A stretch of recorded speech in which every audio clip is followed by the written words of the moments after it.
Health Division of Health Science, Osaka University Graduate Schools of Medicine.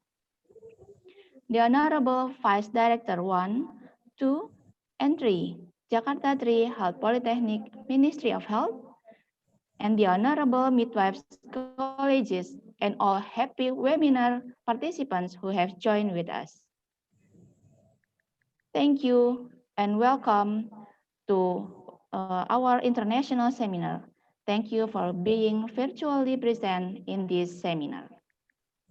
For your information, we have participants from Indonesia and foreign countries such as Japan, USA, Austria, Thailand, and India. Mbak Farah. The opening ceremony for the International Online Seminar organized by Department of Midwifery, Jakarta 3 Health Polytechnic, Ministry of Health, Monday, 27 of July 2020, with the theme International Sharing on Midwifery Care, Education and Regulation, is going to begin. Alhamdulillahirabbil alamin. Let us pray and praise the presence of Allah Subhanahu wa Ta'ala, because only for His permission we can be reunited in the International Online Seminar Series 1, which is part of a series of webinars at the Midwifery Department of the Jakarta 3 Health Polytechnic. I'm Willa Volona as the host of this International Online Seminar. Ladies and gentlemen, let us begin this event with Basmalah. Bismillahirrahmanirrahim. The following is the arrangement of the event. First is opening, and the second is singing Indonesian national anthem, Indonesia Raya. Third, welcome speech from our director of Jakarta 3 Health Polytechnic. And then topic 1 is midwifery care and education and regulation. And then discussion for topic 1. Second topic, midwifery care and education in Japan. The third topic, midwifery care and regulation in Indonesia. And then discussion for topic 2 and 3. And conclusion and closing. Next, we will listen to the national anthem, Indonesia Raya.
baterainya cepat habis nih. Kalau Zoom baterainya cuma mana habis? Thank you. Iya.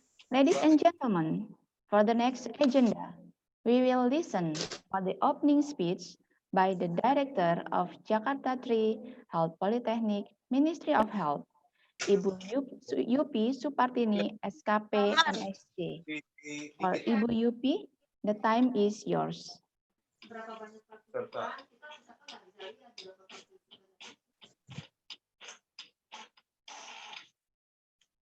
Terima kasih Bu Wila.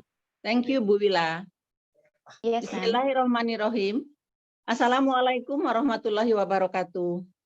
Selamat pagi, salam sejahtera bagi kita semua. Om Swastiastu, Namo Buddhaya, salam kebajikan. Good morning, ladies and gentlemen. Maganda umaga, ohayo gozaimasu, sawadika. Our respected international speaker, Professor Masayo Matsusaki, PhD, and also Professor Watanabe, PhD, as a head of Division of Health Science, Graduate School of Medicine, Osaka University, Japan. Welcome to this international seminar, and very happy meeting you again in this seminar.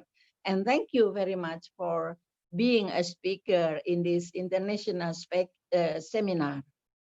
And to our respected international also, Mrs. Emmanuelle Herbert, Magister of Science and Register of Midwifery.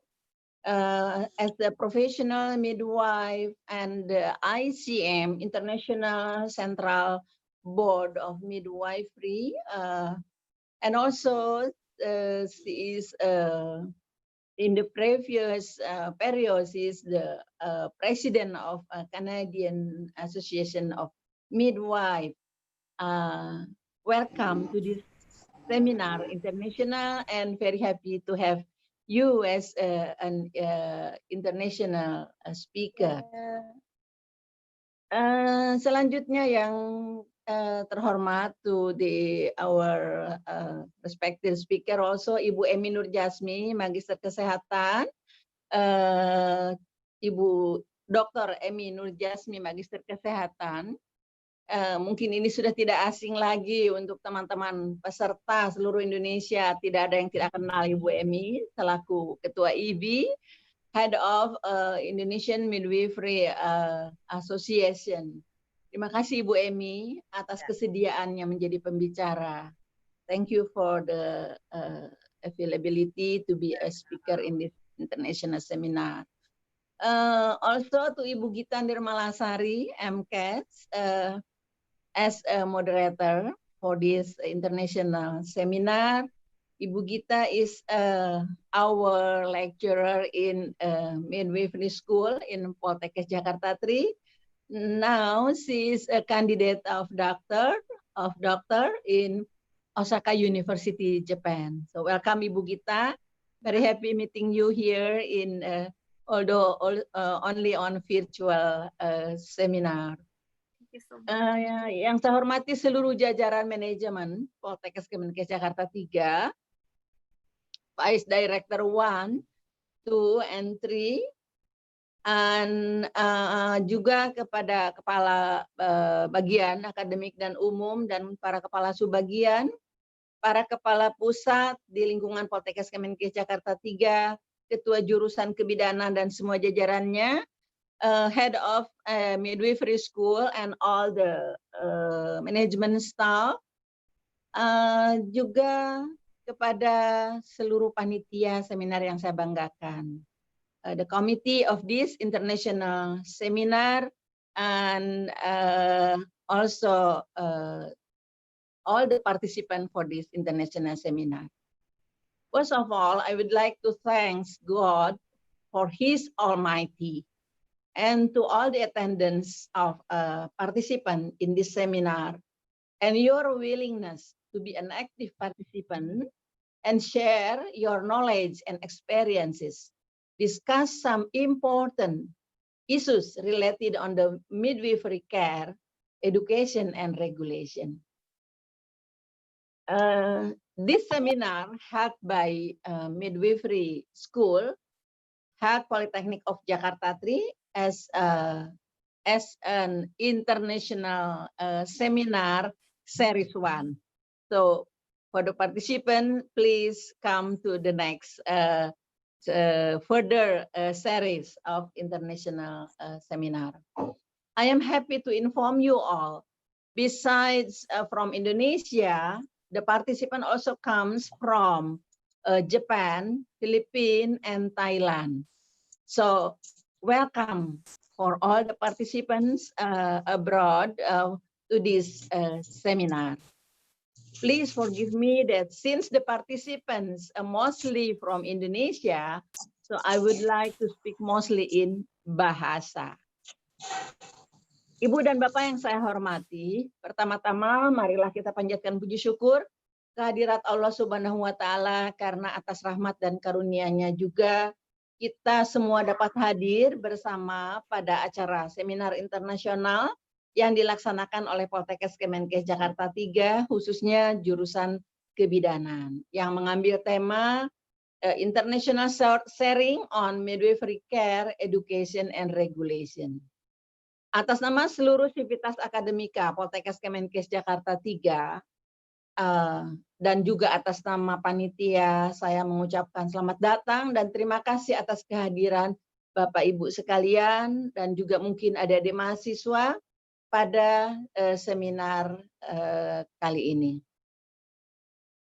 Ibu dan Bapak yang saya hormati, sebagaimana kita ketahui bersama bahwa tantangan global COVID-19 harus diatasi dengan segala macam cara atau segala macam aksi multilateral, karena berbagai permasalahan kesehatan, sosial, kemasyarakatan muncul sebagai akibat dari adanya pandemi COVID-19 ini, dan juga telah mengubah pola kita dalam bekerja, juga dalam melaksanakan pembelajaran bagi mahasiswa di institusi pendidikan tinggi. Adaptasi pada tatanan baru yang saat ini harus kita jalankan di kampus atau di kantor penuh dengan tantangan bagi kita dan memerlukan komitmen tinggi dalam menjalankannya, sehingga kita dapat menunaikan tugas-tugas sebagai pendidik ataupun sebagai pegawai, baik di kementerian ataupun di tatanan swasta, institusi swasta, dengan tetap berpegang teguh pada protokol kesehatan yang wajib kita jalankan. Mahasiswa yang harus sudah mulai praktikum di kampus juga demikian. Harus patuh pada SOP yang sudah dibuat oleh institusi pendidikan tinggi masing-masing. Jangan sampai muncul klaster baru COVID-19 di lingkungan kampus. Kami percaya Ibu dan Bapak semua sudah memiliki panduan ataupun protap di dalam melaksanakan Tridharma perguruan tinggi dalam tatanan baru atau new normal ini.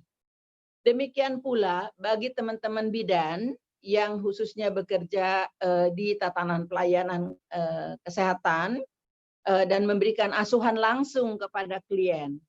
Semua protap yang sudah tersedia harus dijalankan, dan ini wajib hukumnya bagi kita semua, ya, sehingga pelayanan dapat tetap diterima oleh masyarakat dengan aman. Kita pun sebagai pemberi pelayanan tetap aman, ya, dan tetap sehat tentunya yang diharapkan, ya, karena pemberi pelayanan harus dalam kondisi prima, ya, sehat prima, sehingga klien kita tetap mendapatkan pelayanan yang prima pula. Ibu dan Bapak yang saya hormati, seminar ini diharapkan dapat memberikan wawasan yang luas tentunya dan peningkatan pengetahuan tentang bagaimana dunia internasional merespon terhadap pandemi COVID-19 ini, dan juga bagaimana kita semua menjalankan solusi dari semua masalah yang kita hadapi. di perguruan tinggi ataupun di tatanan layanan kesehatan. Sehingga ada penguatan dari para dosen atau para dosen ataupun para praktisi bidan dalam menjalankan semua perannya, terutama dalam situasi tatanan baru ini atau new normal ini. Ibu dan Bapak yang saya hormati, perlu kami sampaikan, ini tadi laporan dari panitia bahwa sudah terregister ada 9.000-an peserta dari seluruh wilayah Indonesia, dan peserta asing alhamdulillah yang hadir pada kesempatan kali ini berasal dari Jepang, Thailand, dan Filipina. Untuk itu, pada kesempatan yang baik ini, kami ingin mengucapkan terima kasih yang sebesar-besarnya kepada semua narasumber pada kegiatan seminar internasional ini atas kesempatan dan kesediaannya untuk membagi ilmu dan pengalamannya kepada semua peserta. To our international speaker, Profesor Masayo Matsusaki, PhD, and Profesor Watanabe, PhD, Profesor Emmanuelle, M. Hebert, MSc and RM. Again, thank you very much. Hope you are happy and in communicating with us and all the participants especially. May God keep in healthy and safety always. Terima kasih kepada Ibu Dr. Emmanuelle Jasmi atas kesediaannya dan support selalu kepada teman-teman di jurusan kebidanan Poltekkes Kemenkes Jakarta 3. Terima kasih kepada Ibu Gita Nirmalasari yang berkenan untuk memoderatori kegiatan seminar internasional ini, dan especially to the all of the committee. Terima kasih banyak atas kerja kerasnya yang telah mempersiapkan acara ini dengan baik. Semoga seminar internasional ini bermanfaat untuk teman-teman peserta semuanya, sehingga selesai mengikuti seminar ini memang dirasakan betul meningkat pengetahuannya, wawasannya juga semakin luas terkait dengan bagaimana perkembangan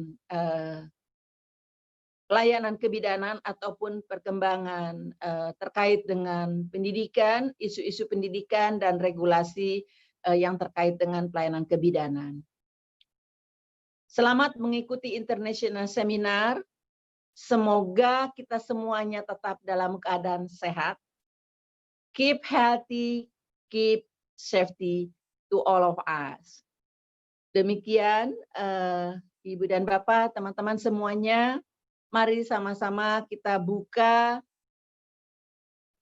International Seminar of Midwifery Series 1 ini dengan mengucap basmalah.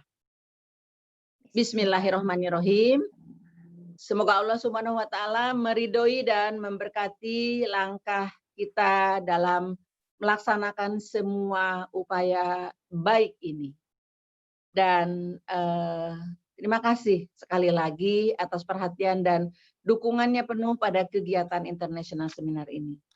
Saya akhiri dengan billahi taufik wal hidayah. Wassalamualaikum warahmatullahi wabarakatuh. Selamat pagi. Warahmatullahi wabarakatuh. Thank you very much, Ibu Yupi Supartini, for the opening speech.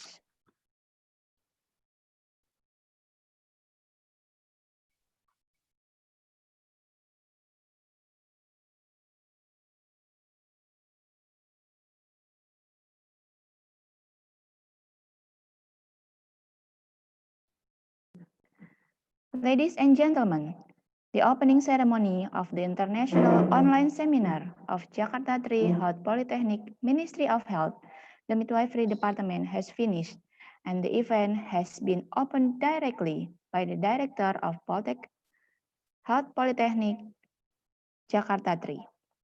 On behalf of the committee, we thank you for the attendance of the ladies and gentlemen at this international online seminar.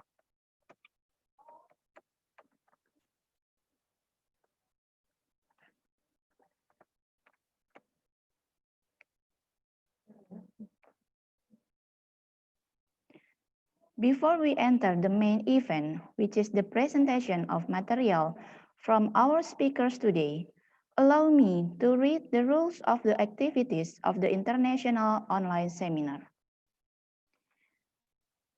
Access to Zoom will be open 15 minutes before the event starts. Second, participants' ID must be using the real name. The third, participants are expected to dress appropriately, stay seated, and stay present. Participants' microphones are turned off. Participants wishing to ask questions should type it into the Pigeonhole platform. There will be a Q&A session after the presentation. This will generally also be asked by the moderator. Participants should note that evaluation form will be shared 60 minutes before the end of the seminar. The next, we will get into the main session, which is the presentation of material by 3 speakers today. For that, I will introduce the moderator who will guide in this activity, namely Mrs. Gita Nirmalasari, SST MCAP. Mrs. Gita Nirmalasari is a lecturer in the Department of Midwifery at the Ministry of Health, Jakarta 3, born in Tanjung Karang, September 27, 1980. She completed her master's in midwifery at the Faculty of Medicine, University of Pajajaran in 2008. Now she is in the final year of PhD degree of the Social Medicine Public Health Graduate School of Medicine, Osaka University, Japan. Now we will invite Ibu Gita Nirmalasari. Please, the time is yours. Okay, thank you so much for Ibu Wila Fudona as MC today.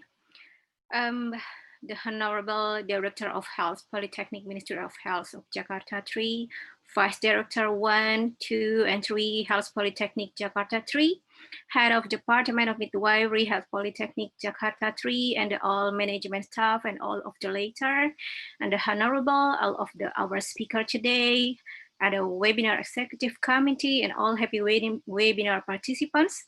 Assalamualaikum warahmatullahi wabarakatuh. Good morning, Ohayo gozaimasu from Osaka. Okay, I'm Gita Nirmalasari as a moderator for our first series international webinar. We will enter an important session for our webinar activities today. Our webinar registrants consist of the participants from Indonesia, of course, and from Japan, Philippines, Thailand, and some European countries. Thank you very much for joining our webinar and for Thailand. And our international webinar organized by the Department of Midwifery was held in 2 series. And today is in our first series webinar. So please don't miss it, our second series next week. And our webinar today, we have the theme International Sharing on Midwifery Care, Education and Regulation, Series 1 and 2. And today is the first series. We have 3 great speakers from the 3 countries. First from Canada, Japan, and Indonesia, of course. And next, I will explain the detail about our session. So we will part today. First is the presentation from the speakers. So we will give the time for the speaker to present the material, each 45 minutes for them. And then followed by the question and answer session for each speaker is 15 minutes. And maybe for the question and answer, the committee will give the link of the Pigeonhole. So all of the participants, if you have the question, you can write in the Pigeonhole page so we can see. And if the participant has the same question. So you can just put the vote in the page, and we can see maybe in a lot of the voting from the participant, we will choose as the question that we will give to the speakers. And for the topic first, the discussion and question and answer process is carried out directly after the presentation from the speaker. So, okay, we will start to go to the material presentation session. For the first, we have Mrs. Emmanuelle Hebert, MSc RM from Canada, who will deliver material with the titles Midwifery Care, Education, and Regulation. And please let me to introduce her. I will make the screen share first. Sorry.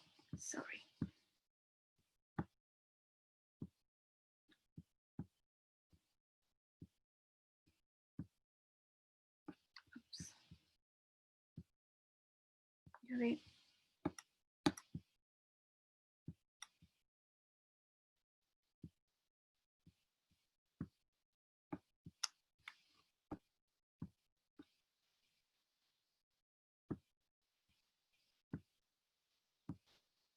So you can see my screen slide?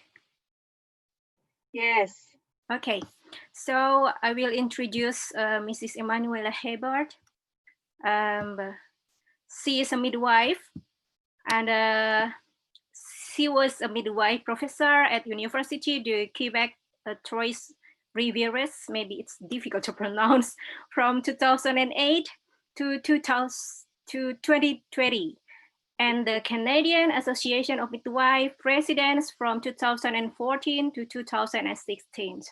And she is a founding member of the steering committee of CAM's twinning project with the Tanzanian Association of Midwives, and held the position of the director of CAM's global program from 2017 to 2019.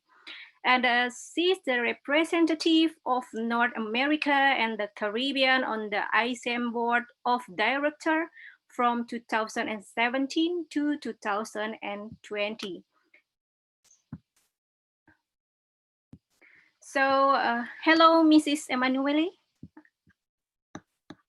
So, hello. Okay. So the time is yours, around 45 minutes for your presentation. Please, you can start. Well, thank you so much. I want to start by saying that I want to thank you for inviting me to this great seminar. Thank you particularly to Dr. Emmanuelle that invited me personally, but for all the organizer, thank you. And I see that there's many participants, so thank you for listening.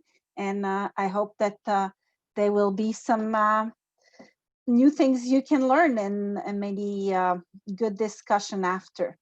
So that's really nice to be with you. For me, it's night. It's actually almost 10 o'clock at night. So yesterday, so it's Sunday night. So I won't stay till the end. So that's why there's a question period just after my presentation. But I wish I could stay, but it's too late. I need to sleep and go to work tomorrow morning. So, but I'm really happy to be here. Thank you for inviting me. So I'm gonna share my presentation. Here you go.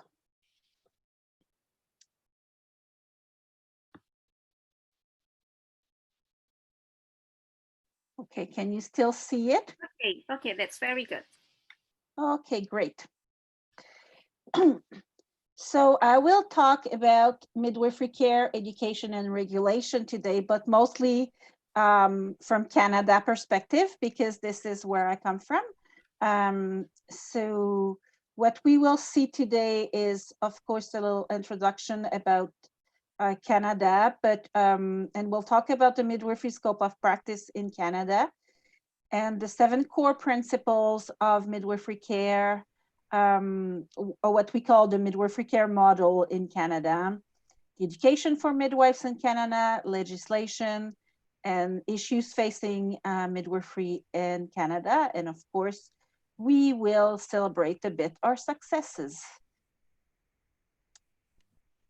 So Canada, Canada is the second largest country in the world. So there's 10 million kilometers, and with a population of approximately 34.5 million. So very little people in a very, very big country. Of course, all the north of the country is really, really cold. So there's less people living there. But still, it means that people are scattered in very large territory. And there's 10 provinces and 3 territories in Canada. And of course, there's thousands of small remote communities. What's a very important part of Canada is that it's publicly funded. There is a publicly funded health care system. So healthcare is free for people to access in Canada. So that makes it a lot easier when there's complication, for example, during pregnancy or birth. There's no question about money, it's paid by the state. Another thing that's a bit particular to Canada is healthcare, although all over Canada is publicly funded, it's a provincial jurisdiction. So in every province, it might be developed a bit different from one to another. And it's the same for midwifery. We'll come back to that. So there's a little bit of differences about how midwifery have been evolving in the different provinces, because every provinces have their own legislation or regulation system around healthcare, even if we're all in the same country.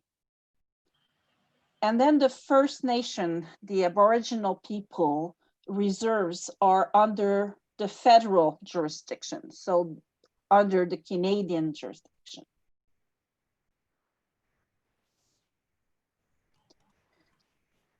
What you have to understand is that contrary to many countries, midwifery profession have almost disappeared in Canada. The doctors took over and they made everybody believe that midwifery was something very dangerous. And little by little, there were about no midwives. So in 1950, there was a few nurse midwives that were working in some very remote communities, but no real midwife and no midwifery profession in Canada anymore. When midwifery came back, the first province where midwifery came back was in 1994 in Ontario. So this is not so far away. So it is kind of like if midwifery is a new profession in Canada. And it really did emerge, the rebirth of midwifery, let's say. It emerged from a grassroots movement born out of social activism and the struggle for women's rights. And it was really linked to, at that point, an over-medicalization of birth. After the Second War, big war, all the women were brought to the hospital for birth, but most women were put to sleep to give birth in Canada. And many interventions were done on them. And many women thought that they were deprived of the experience of giving birth and meeting their baby. So they really asked for another model of care. They did not want that over-medicalization of birth anymore. And this is how midwives came back. And that gave us a great opportunity to develop our way. When I said our way, it's the midwifery way of working in Canada. A new model, but really linked to what the families wanted. And we did not invent anything. The model of care in Canada was a lot linked to what Indigenous midwifery has been for years and years and years. And also from the work of European community midwives that were based and that were actually using about the same principles that you will see how our model is based on. But it gave us the opportunity to start from zero and to really think about what do we want? What kind of midwifery do we want here in Canada? And so one thing that was really important is that midwives could, of course, like in many countries, do the care, the assessment, and the monitoring of women during normal pregnancy, labor, birth, and postpartum periods. So this is quite classical for midwives. We wanted to attend and facilitate normal births. So trying to keep birth normal was really important for midwives here in Canada. Consultation and referral when health conditions exceed midwifery scope of practice was an important part of how we wanted to work. And in some remote situation, there is an extended scope of practice. So some midwife would take care of all women care, for example. So we'll take care of any sexual problem, any sexual or reproductive problem of women, whatever, if they're pregnant or not, and whatever their age. So even they will receive menopausal women and teenage for family planning. So this is the 7 core principle of the Canadian model of care. So how did we unfold a new model? So the first thing that was extremely important is that we would have a professional autonomy so that we would not work under doctor, but with doctor, not under nurse, but with nurses. So the Canadian midwives are autonomous primary maternity care providers and who provide comprehensive health care to healthy people during pregnancy, labor, and postpartum, and then newborns. It's a direct entry profession, so you don't need to be a nurse to become a midwife. We'll come back to that. It is self-regulated, so there is no other profession telling us what a midwife should be, and it's integrated within the Canadian healthcare system, and it's funded through public health insurance.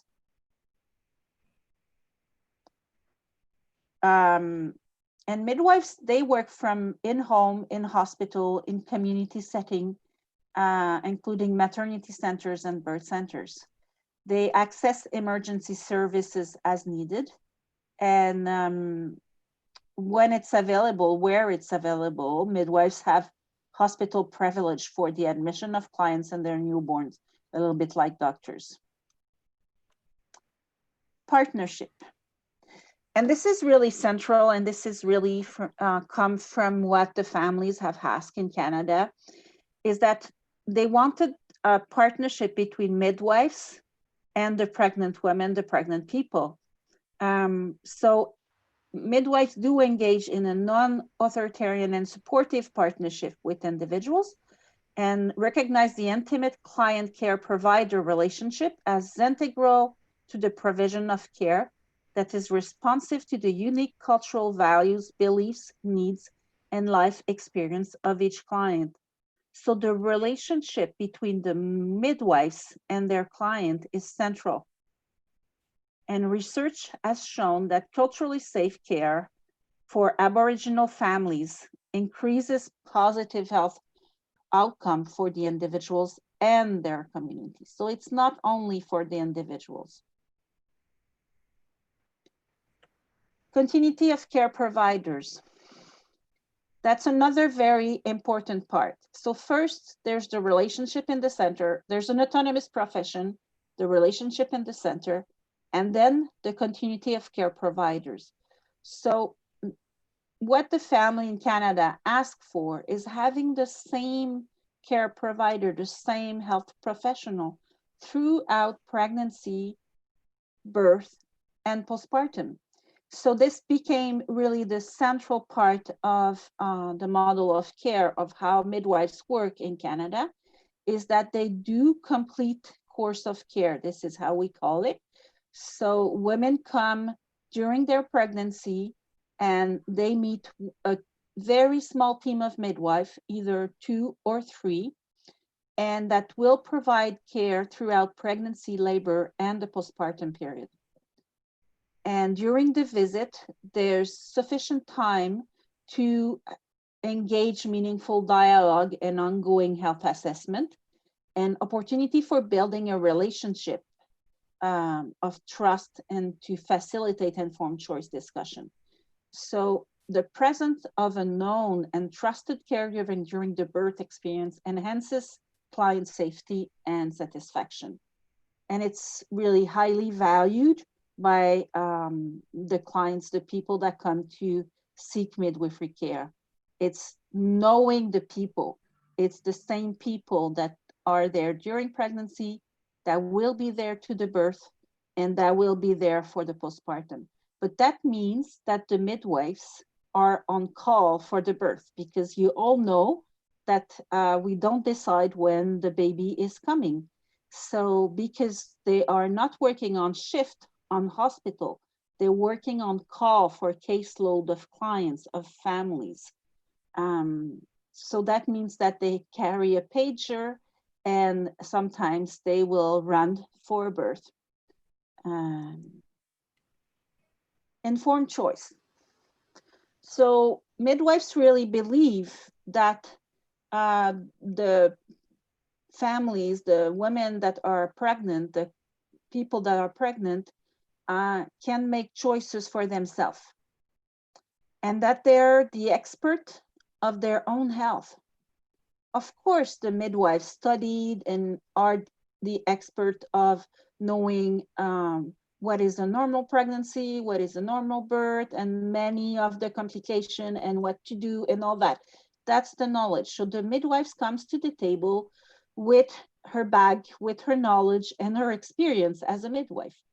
But the woman that is pregnant come to the table with her experience of her own body, the experience of her family, the experience of her culture, and what is important for her, her value. So the midwife is not there to make choices for the women. So for every intervention that might be needed, there is a discussion with the women, with the family, with sometimes even the husband, and to discuss what would be their choices towards that test or that intervention, and the pros and the cons, and then they can decide, because they know who they are and they know their body and they know what kind of risk they're ready to take. So this is what informed choice is about. Of course, there's many of these discussions where we will share information about what the research are saying about different things, but it's still the decision of the family to take or not take some of the intervention. Choice of birthplace. This is another thing that might be a bit different than in many countries, is that we offer the choice of birthplace to the parents. So if they want to birth at the hospital, midwives have access to hospital room. If they want to birth at home, we will come with them at home. And if they want to birth in birthing centers, in some of the provinces, there is few or many birthing centers. They can come and birth at the birthing centers. And the birthing centers are really a midwifery-led facility where there's no doctors, no nurse, and it looks like a home. So here in Quebec, in the French part, we really call them birthing home. So they look like home, but it's not the client's home, it's where the midwives work. So we really think that part of the choices that the parents can make is choosing where they want to give birth. And there is risk and advantages to all the birthplaces, and they can take the decision. I want to talk just a quick talk about home birth. Often here in Canada, when we talk about home birth, people think we come in with candles and a goat skin, and we do some prayers, and this is how it goes. It's actually quite different. When we go to home birth, we often have a bag with like these pictures with many equipment, and we bring some oxygen, and we make sure that we have access to ambulance to bring the people to the hospital if things are not going well. So it's not we go in a birth in a home with our hands in our pocket and only prayers.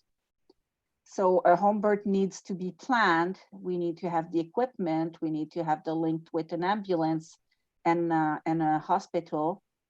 And we'll come back on that, but obstetrical emergencies and baby resuscitation certification are mandatory in Canada. So midwives needs to take these workshops, these courses very often, like every 2 years. And we have extremely good results for planned home birth. There's many research now that have looked at how it's going, the home birth in Canada, and it's actually sometimes even better than the hospital birth. But of course, we offer that to women that have healthy pregnancy and no complication during pregnancy. And it needs to be planned. And it's the choice of the family. So this is a few pictures of what I was telling you, the birthing centers or the midwifery-led birthing centers or the birthing home that sometimes we call them. So as you see, it looks more like a home than a hospital room. And often there's a kitchen where the midwives do eat, but the family can come and eat. Like if the father is around, they can bring their kids too for the birth. So it becomes really like a home, and there's places to sit. Often there's toys and games for the kids to wait for the new baby to come. So the 6 principles is evidence-based practice. So of course, midwifery practice is informed by research, evidence-based guideline, clinical experience, and the unique values and needs of those in their care.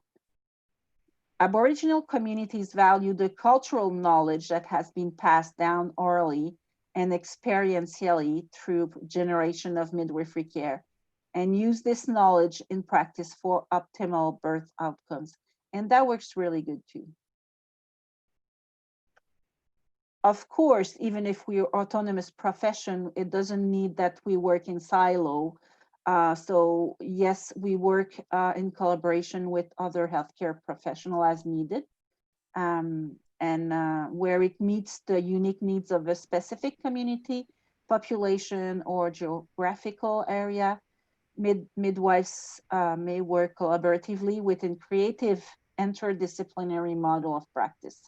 So it does happen that some midwives are not working quite with the 7 principle, but they're still working for the communities.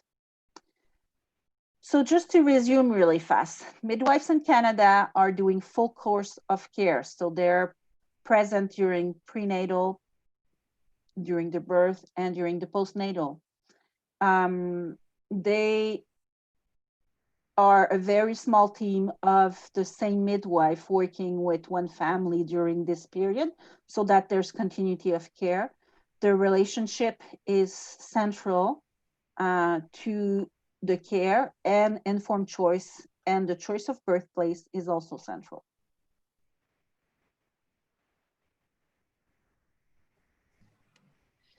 Midwifery in Canada, education in Canada.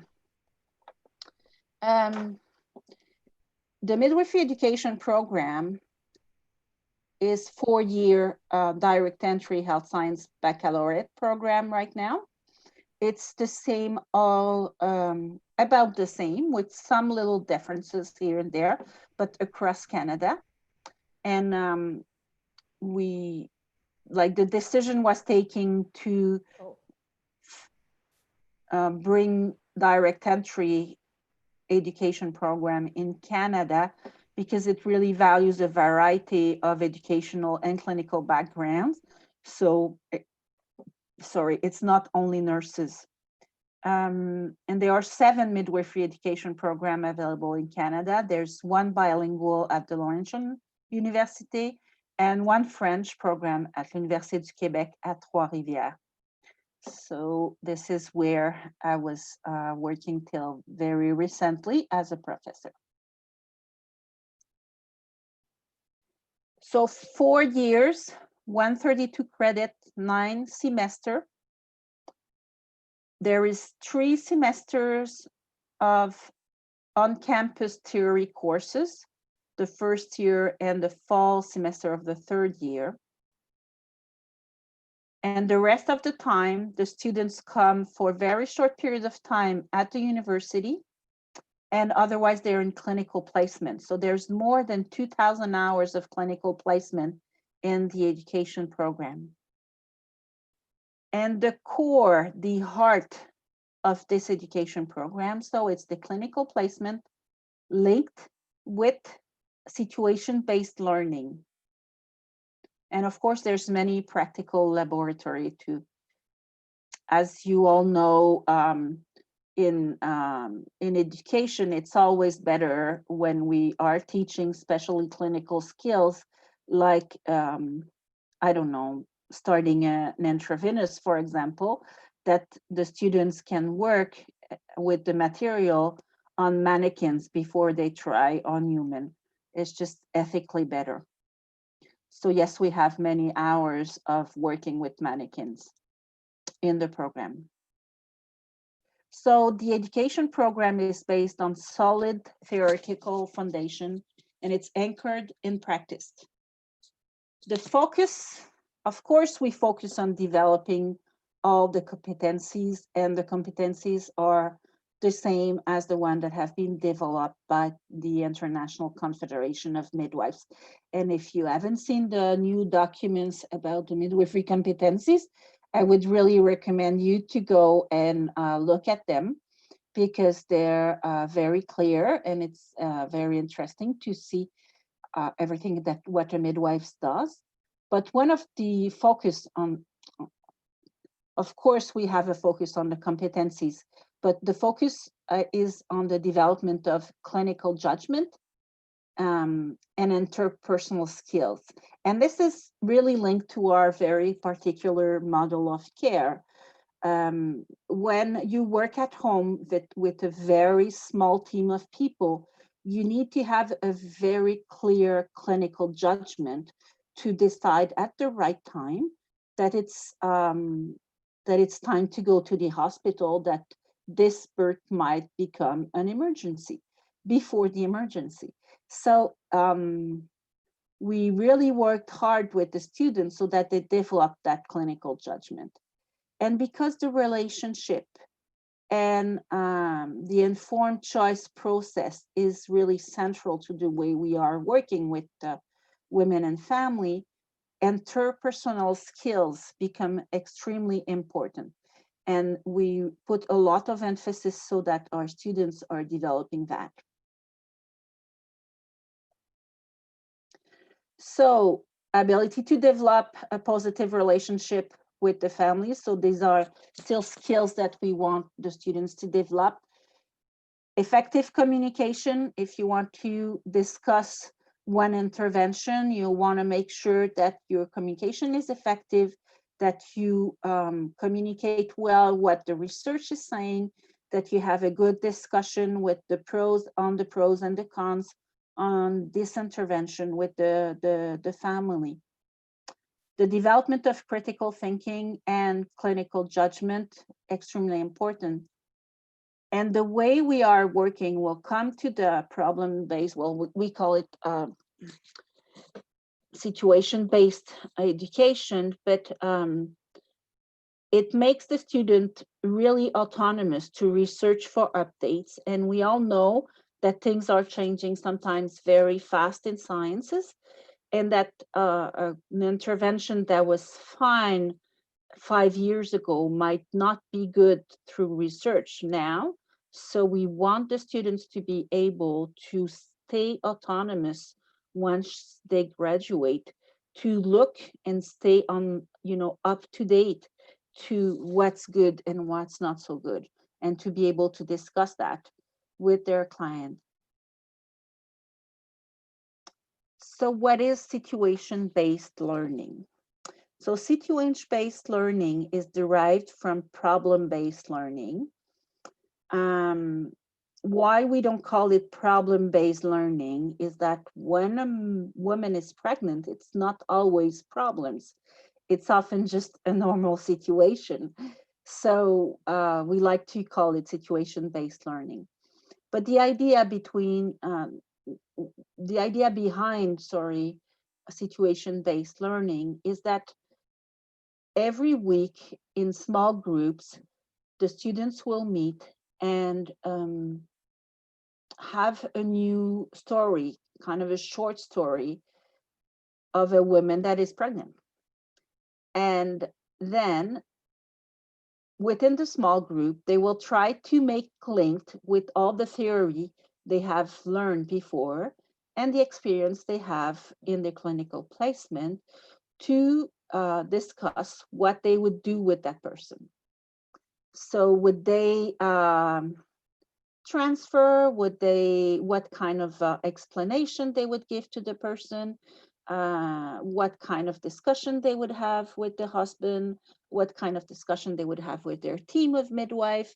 And so on. So it could be as simple as it's the first prenatal visit and the woman comes and she's 25 and it's her first baby. So what is the test that you will propose for her? And what do you want to discuss with her and why? And so with that story, the students see that often there are parts of the theory that wasn't really integrated. So we asked them to go back to their books, to all the classes they had since the beginning, and to come back with the correct answers for the next classes. And then they come back and we have the discussion again, and then we bring a new story and so on. And so of course, with the first year they're in placement, it's really linked to very, very simple situation. But more they get towards the end of the program, they get very complicated situation where they have to make a lot of link and really use their clinical judgment. So this is a bit the idea behind situation-based learning. And they have these classes while they're in clinical placement. So every week they would come to a computer platform. So now they're actually on Zoom like this seminar. But before there was something similar that was called VIA that they were using. And they would have this class for 3 hours discussing the situation and getting a new one and going with that new one and coming back and so on.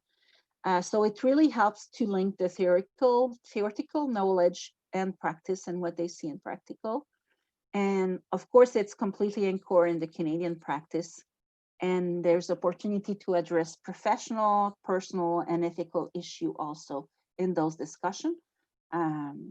So it's a very interesting way of teaching. And then there's the clinical placement. And the clinical placement might be on a model that's a bit different than in other countries too. So it's really linked to preceptorship one-to-one. So for every placement, the midwife, and normally there's like 5 different placements during the program, the education program, but there's at least every students will have at least 2 or 3 preceptors during that. So they don't change necessarily every placement. Excuse me, Mrs. Emmanuelle, you have 10 minutes left. Thank you. 10 minutes left. Okay, thank you. Thank you. So, so they have one preceptorship, one preceptor. So it's preceptorship one by one. So that really helps the students to take the steps needed to grow well. And there's gradual autonomy that is developed. So often we laughed, we say that in the first placement, the student is the shadow of the midwife, but in the last placement, the midwife becomes the shadow of the student. And in between, you know, slowly the students takes over and do more. Again, there's an assessment at mid placement and at end of placement where the professor will come and review the assessment grid with the preceptor and the student. And then again, you know, yes, it's also an assessment on the how to be, not only on how to do. So at the end, behaviors are really center. Ability to communicate, ability to evaluate, ability to act, ability to perform clinical procedures, and develop the ability to work collaboratively with other professionals. And then we'll get to legislation. So legislation, so in every provinces and territories where midwifery is legislated, there is a regulatory body and a strong law framing the midwifery profession. And in that law, in every province and territories, this law is completely in accordance with the 7 principles of the model of care. So the law do allow midwives to go for home birth, for example, and do allow midwives to work complete course of care.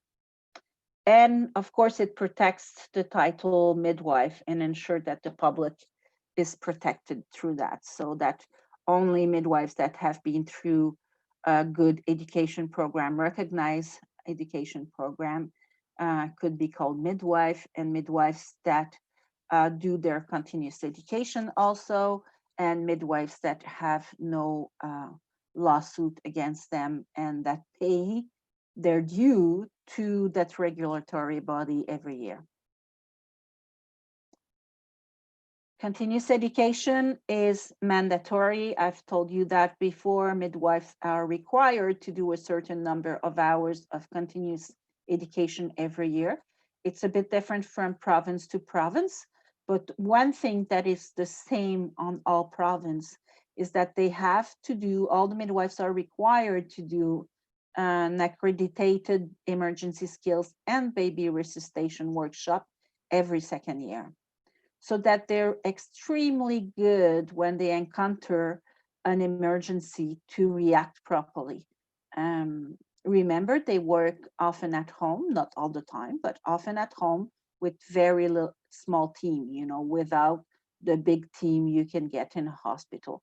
So they need to be right on and know how to react when there's an emergency situation, like an emerge, for example. If they do not do it, they lose their right to practice. That's it. So like every second year, the regulatory body will ask them to provide the proof that they did that class. And if they don't, they're not able to practice anymore as a midwife. So some key issue to finish: midwifery is still not regulated in one province and in one territory in Canada. So just to tell you that we are still a really new profession. Over 90% of all the births are still attended by physician. So we're far by being the first ones taking care of the families, the first profession. In some jurisdictions, midwifery marginal and families are not receiving the care they ask for. So there's not enough midwife for all the communities. In the majority of remote communities across Canada, women do not have access to adequate maternity care service. not only midwives, not at all. They are flown out thousands of kilometers away from their home and families for weeks to give birth.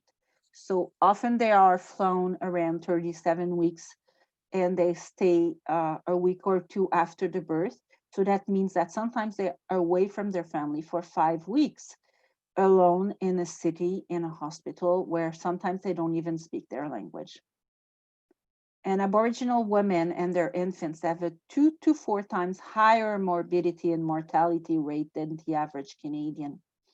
So it is a real problem, and we're working really hard with the Aboriginal midwives to solve that problem right now. I would say that another key issue that I didn't put here, but is that we don't have a master or a PhD in midwifery yet in Canada. So we only have the undergraduate level of university. So this is something we are working on also. So celebrating our success, we integrate midwifery within the Canadian publicly funded healthcare system. So we're part of that system now. We increased in number the midwifery education programs and in student intake. So we're getting better at that. We have a unique successful program to train local midwives and to bring birth and midwifery services in a way that respect traditional knowledge back to some Aboriginal communities. We have the preservation of home birth in all jurisdictions where midwifery services are available. And in 2017, Canada was hosting the Midwives of the World at the ICM Triennial Congress of Toronto, Canada. And I know that some of the people that are here today attended that meeting. So, sorry. I just wanted to finish with this saying from the Lancet series that midwifery is a vital solution to the challenges of providing high quality maternal and newborn care for all women and newborn infants in all countries. And I wanted to add to that, that in order to do that high quality care, we need to be walking hand in hand with women and family, because they will tell us what they need and what they want. So thank you. And Okay, I like thank you so much. the bibliography there. You can go, Gita. Okay, thank you so much, Mrs. Emmanuelle. A very wonderful presentation. So we are so lucky we can get a lot of knowledge from you and experience according the midwifery care and midwifery education in Canada. So now we have a lot of questions, but maybe because the time is very late for you, it's around 11 p.m. now. Yes, almost. Yes. Okay. So maybe we. No, it's 10:30. We can go a bit. Yeah. Okay. So we will pick maybe only 4 questions for you. So we already prepared, and I will do the slide share first.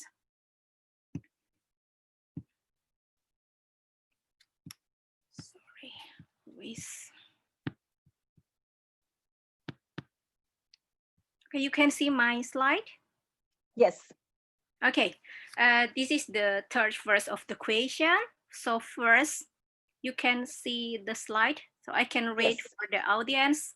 How is the regulation of midwifery education addressing according to the pandemic in COVID-19 cases? So was it prepared before a pandemic occurred in any case? So maybe this is according the regulation for midwifery education in Canada. So yes, according to COVID-19. So please.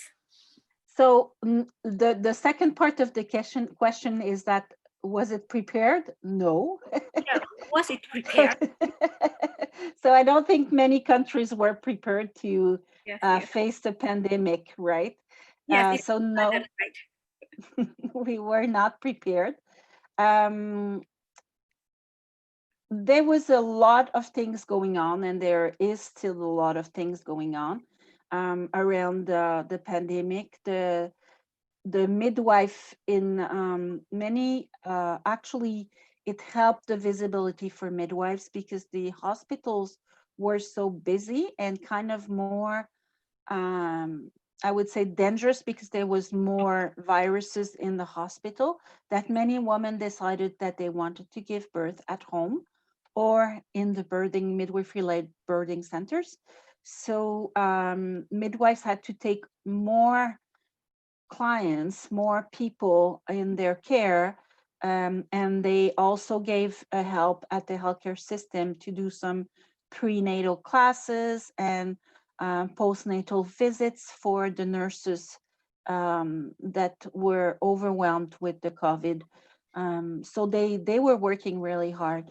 Of course, there was, like in many countries, this whole issue with the personal protective equipment. So the PPE was missing, or midwives weren't on the list of the professional that would require those PPE while they really need it. So it was kind of different battle from the regulatory body, but mostly more the associations.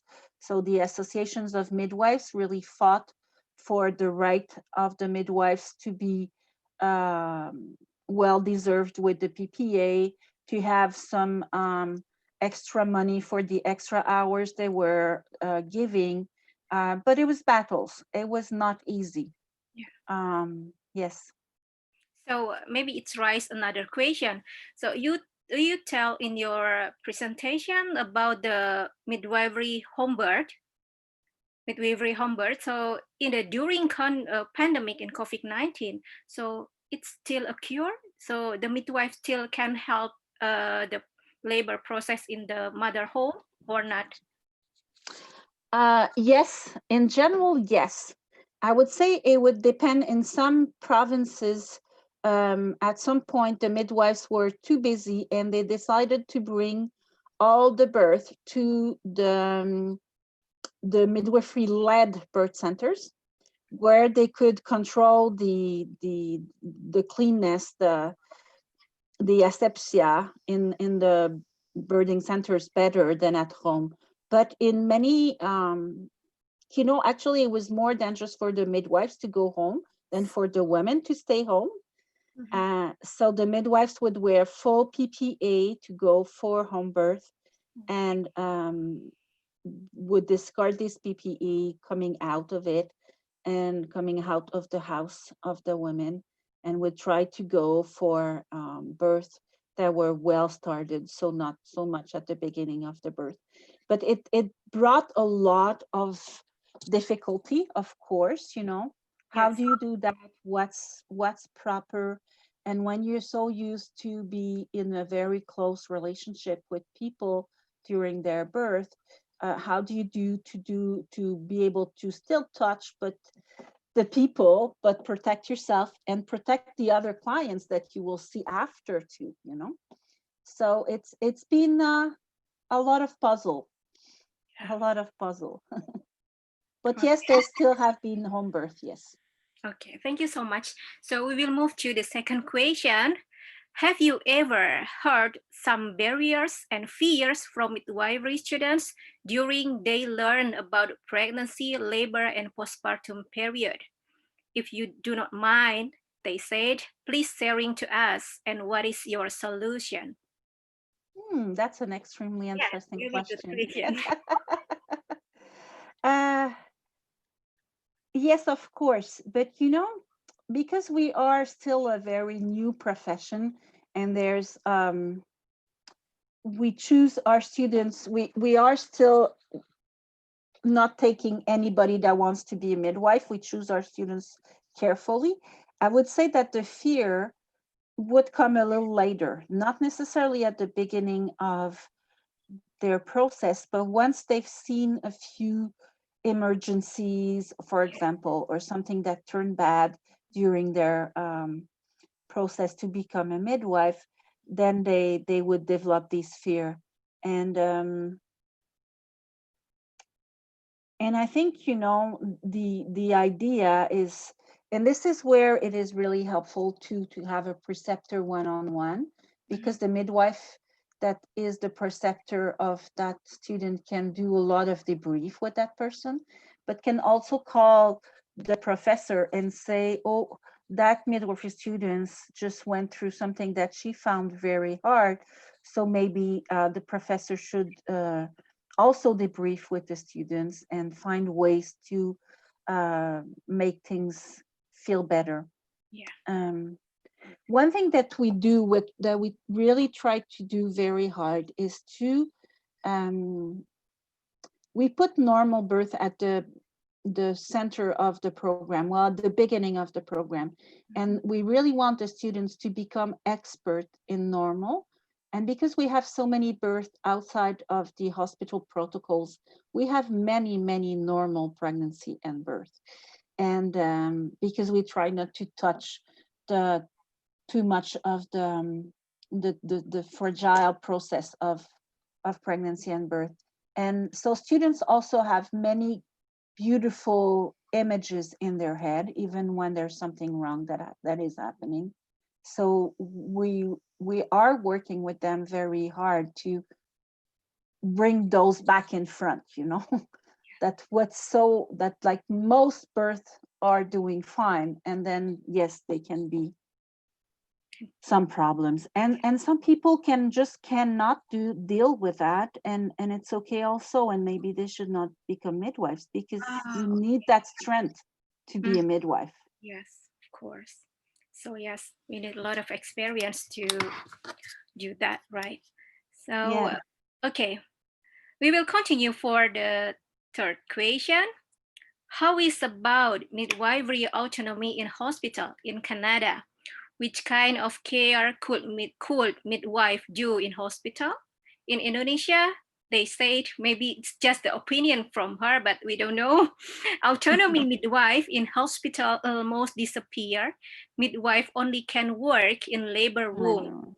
So maybe you can hearing about as I was explaining, our model is a bit different. So midwives, they go to hospital if their clients wants to go to hospital. Yes. And in some of the provinces, the arrangement they have with it's to kind of rent a room in the hospital to go to the hospital with their client.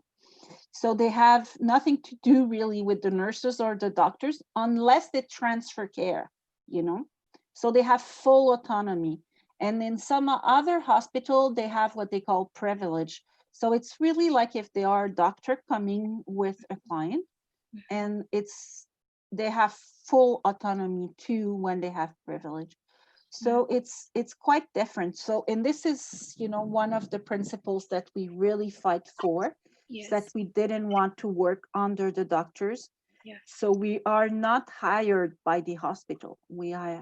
Midwives are hired either by either they're autonomous workers, or they're hired by what we call healthcare facilities. It's like regional health authorities, but not by hospital directly. So they're more like in the community part of the work. So that gives us the autonomy in the hospital. Okay. I hope that answers the question. Okay, and the last one, we still have one more question. So maybe it's important question for us. Can we join some e-learning about midwifery subjects such as antenatal, labor, and from Canada Midwifery Association or from the Midwifery another foundation, and how to continue to study in Canada if maybe some of midwife from Indonesia will continue to study for master or PhD degree in Canada. Yeah. Okay, please. Okay, I'll start with the end again. So no master or PhD degree in Canada yet. Yeah. So we're late for that. It might come at some point, but for now it's not a possibility. So midwives that do master or PhD right now do it in another field. So either in education or in public health, or but not in midwifery. That doesn't exist. E-learning, there's not so much e-learning going on right now. Maybe it will with since the pandemic, because we're using these platforms so much more, then people will become more acquainted to them. So there was that e-learning for the students, but that is really with the small group of students, and it's not open to anybody else. Okay. And from the Canadian Association of Midwives, there's not much going on yet, but I know there was discussion about putting some webinars and this in opening it to the world. So if I see, I'm supposed to see the executive director of the association soon, so I can give her a talk saying that maybe the Indonesian midwife would be interested. So of course, We hope maybe in the future we can join maybe in such as the e-learning from Canada. yes. Okay. Yes. So maybe I will make conclusion for your session, Mrs. Emmanuelle. So I will explain in Indonesia for all my friends in Indonesia. Great.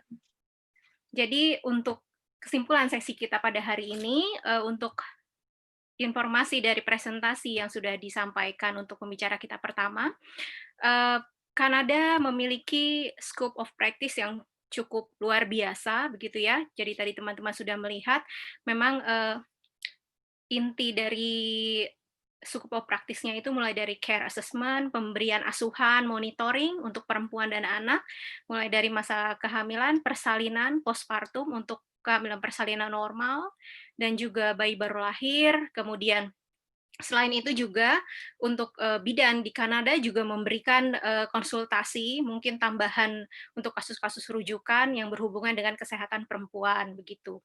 Kemudian mereka memiliki 7 prinsip penting model dari asuhan yang dilakukan. Yang pertama adalah autonomi profesional, kemudian partnership, continuity of care, jadi mereka juga melakukan asuhan yang berkelanjutan, jadi dilakukan oleh bidan yang sama, mulai dari hamil bersalin dan nifas, informed choice, kemudian informed consent, dan pemilihan tempat persalinan, begitu.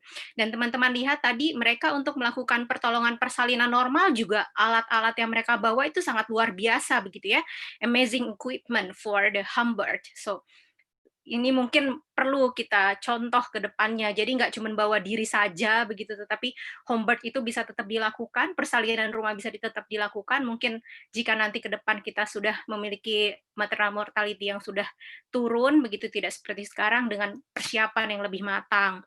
Dan mereka juga melakukan kolaborasi asuhan sesuai dengan kebutuhan. Kemudian untuk pendidikannya sendiri, mereka memiliki pendidikan 4 tahun program direct entry, di mana mereka memiliki 132 kredit yang harus dilaksanakan selama 4 tahun, begitu ya. Kemudian mereka wajib mengikuti praktik sebanyak 2.000 jam, jadi cukup banyak sekali. Mungkin itu saja untuk kesimpulannya.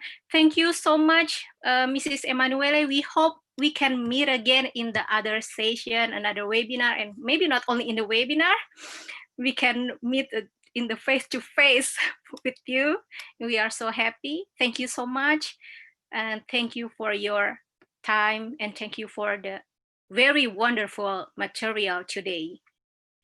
Well, thank you again for inviting me. It was a pleasure to be here. And I hope you have a good continuity with this webinar.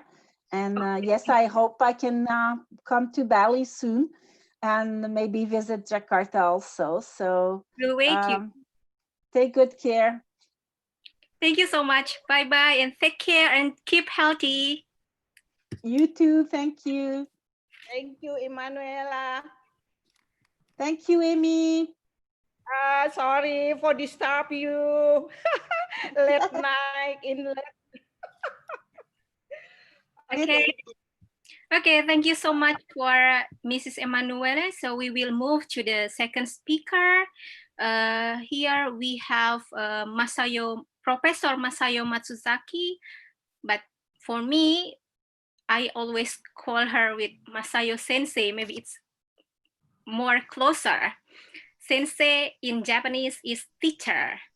So Masayo Sensei will deliver the material about the midwifery care in Japan, and previously allow me to read her curriculum vitae.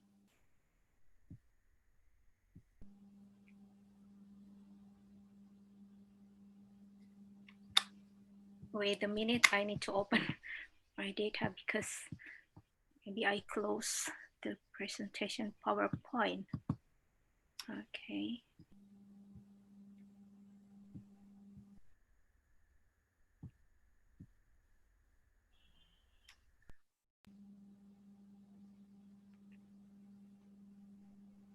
Oh my God, I need to close first. So, sorry, I cannot make a slide share. Maybe Wilak, you can help me for Masayo Sensei. Yep. Okay. Okay, maybe directly, Masayo Sensei is the professor from Department of the Midwifery, Women and Children in Osaka University. So maybe please welcome Masayo Sensei. Your time 45 minutes for the presentation. So you can start to slide show your material. Okay.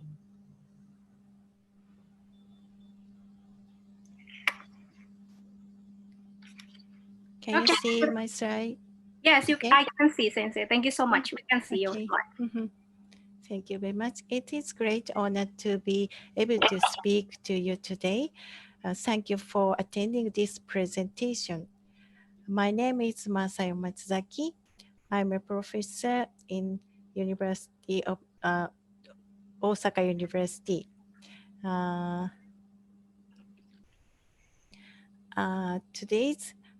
have 3 goals. You can know after seminar firstly, how to use our ultrasound at nursing and midwifery care. Second, midwifery education for midwifery students in Japan. Finally, midwifery care for pregnant and postpartum women in Japan. This slide shows contents. Today's new topic is ultrasound at nursing and midwifery assessment. Especially, I would like to explain breast imaging for breastfeeding management by ultrasound. Main topic is midwifery care and education in Japan.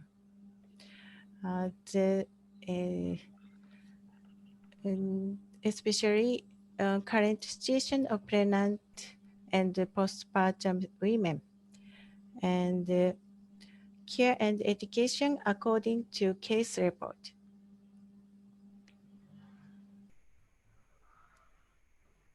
First of all, I'd like to explain about the new topic. This slide shows specific ultrasound useful for the nursing assessment. There are 2 types of nursing assessment. Left side is confirmation of the catheter. Right side is assessment of disease. I'll show you the easiest to use nursing assessment of these: safe blood vessel puncture and the indwelling vascular catheter check. This slide shows ultrasound guided peripheral intravenous catheters. Ultrasound can be used to confirm that the catheter is correctly inserted into the blood vessel. Transverse scan is showing no-sickling of the vessel wall. Arrow indicate it. The high echo spots show the PIVC tip. Here, arrowhead indicate it.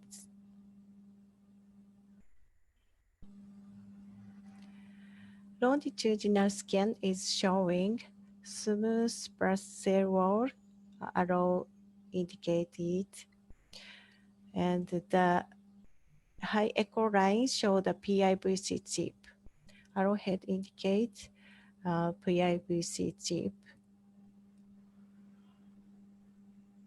Next, can confirm to insert PIVC into the blood vessel. Next, I'd like to explain about ultrasound useful for the midwifery assessment for general symptoms or disease. Today, I'll show you about the breast that I'm researching now. First, may I ask you a question? Have you been wanted to see inside of breast at care of mastitis and or engorgement breast? Maybe some midwives, yes. Some midwife, no, never. We just see only from the inspection, sensei, but not use the ultrasound. Okay, thank you very much. It's not our role. Yes, because it's not our rule in the Indonesian. Indonesian midwives cannot use ultrasound. Yes. Yeah. Yes. In Japan, midwives also cannot ultrasound for diagnosis, but Japanese midwife can use for assessment for symptoms, only symptoms. We cannot, thank you. My opinion, if you and the mother can see inside of breast, you can easily care for breastfeeding, and you can easily explain mother's breast condition. Ultrasound allows it. This slide showed breast structure and the ultrasound imaging. Left side is breast structure. Everyone knows well. It is an anatomical diagram of breast. Right side is US ultrasound imaging. Red circle is mammary gland. Duct is shown as a linear hypoecho from the nipple. Here.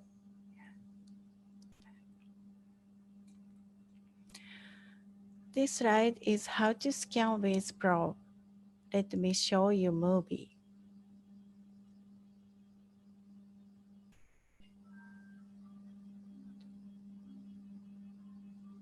Each axis is scanned in the A, B, C, and the D to obtain the image. One more. Left side is ultrasound image. Right side is ultrasound technique.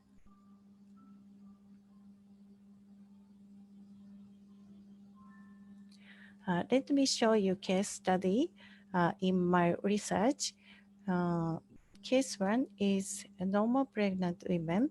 She is a 35 years old pregnant woman, multiple 38 gestational weeks now. Breastfeeding history is exclusive breastfeeding until 18 months with both children.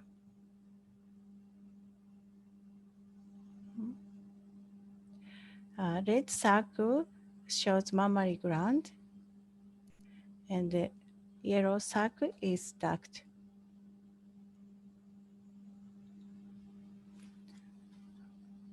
Yes.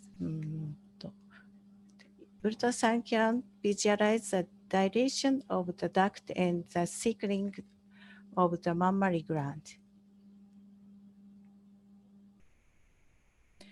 Next is case 2 is mastitis. She is 1 month postpartum woman. And she came to maternity home because she had pain of left breast and induration as a lock. Midwives in another hospital had said this induration may be a deep bone. So We tried to ultrasound. This intuition was confirmed the expanded duct by ultrasound. Please look at yellow circle. We carried breast that was milk discharge from the duct. After care, expanded breast duct contracted. Here. A conclusion, the use of ultrasound for breast assessment is just beginning in Japan. Further research is needed to clearly define the association between ultrasound findings and both future milk production and breastfeeding success. Please research with us.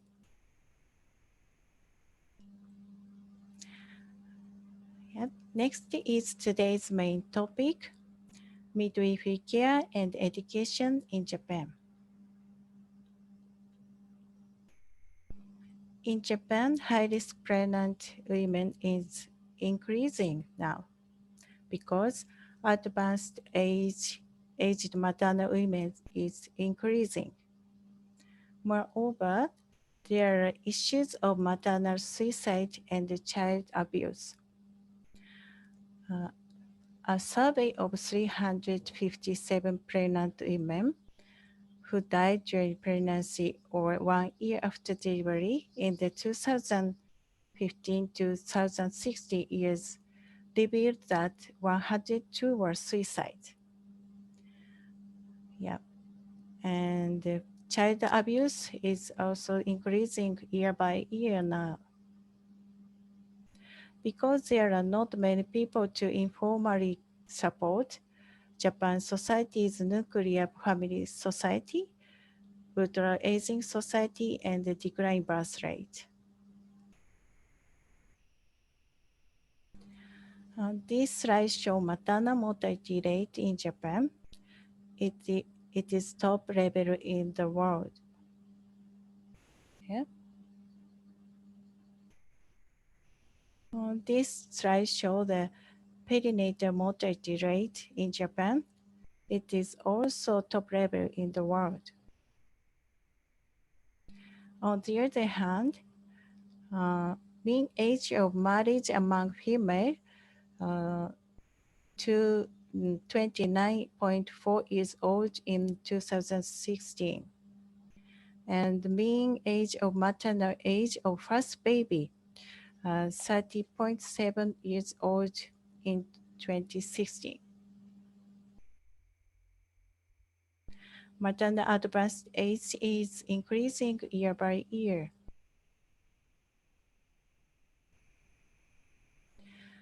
You know that Japan is ultra-aging society. Many women face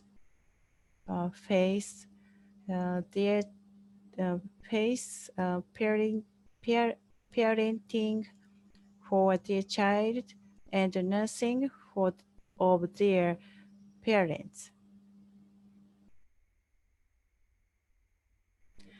According to these perinatal situations in Japan, physical and social high-risk pregnant women is increasing. So, therefore, midwives require various skills. It means high-risk care and community health care.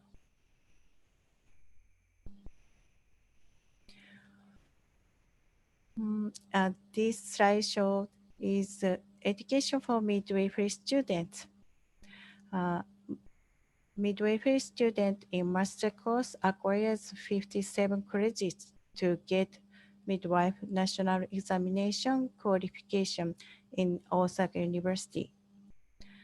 Lecture subjects were 70 credits, it means 255 hours. Practicum subjects were 11 credits, it means 11 weeks. In addition, master course subjects were MD credit. It means 415 hours.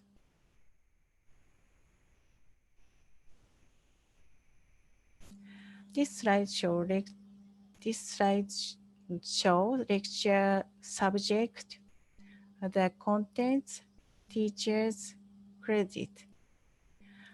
In basic midwifery knowledge, introduction to midwifery, women's health, perinatal physiology and pathophysiology, and neonatal pathophysiology are included. Next. In midwifery diagnosis and care, there are midwifery 1, 2, 3, and perinatal high risk management, pharmacology for women's health, and seminar for perinatal care by midwives and OBGY.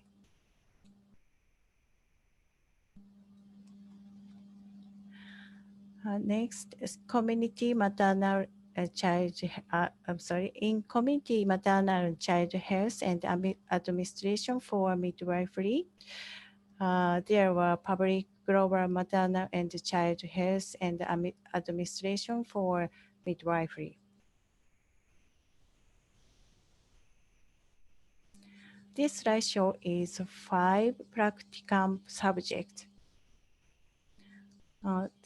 Especially there were clinical practice in midwifery 1 and 2, women's health and neonatal intensive care unit, administration for midwifery, and the integration of midwifery.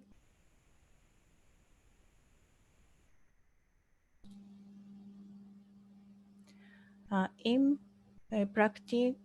practicum in midwife 1 and 2, midwifery students have to assist deliver childbirth for only 10 intrapartum women. The 10 cases are less than other countries. So midwifery education will be changing from 2022. 2 subjects, it means 3 credits will be strengthened from 2022.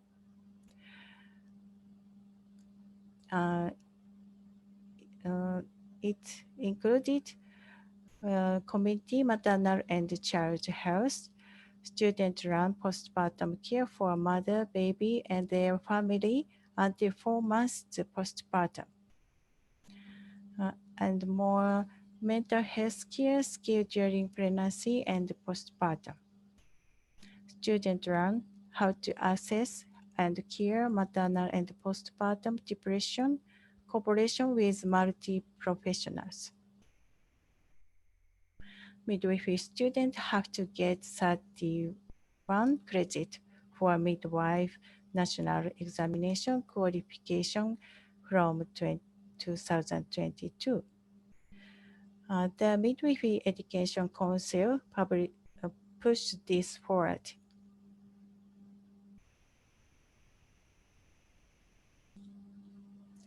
Let's move on midwifery care in Japan. I'd like to introduce Suzuki-san case from pregnancy and postpartum in Japan.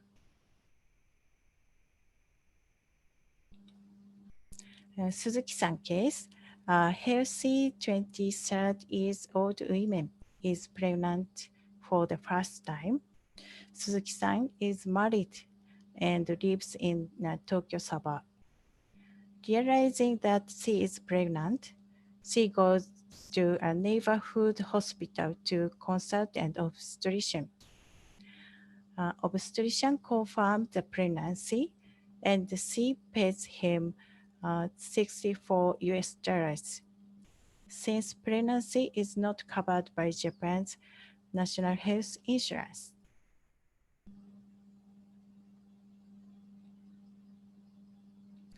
Suzuki-san Next, visit the Navy Municipal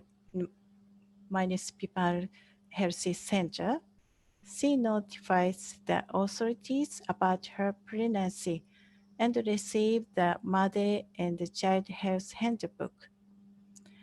She also receives a pregnancy health checkup consultation ticket and the ultrasound inspection visit ticket, which provide her with partial financial support for these antenatal services.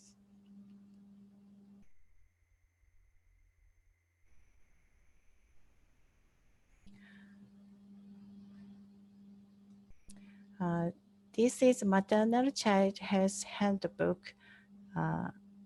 All pregnant women have MCH. I have also my Maternal and Child Health Handbook. It's mine.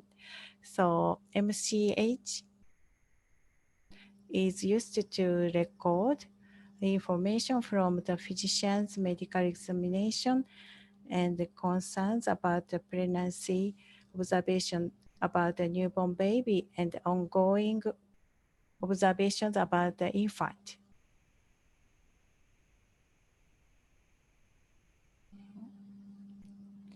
Yeah.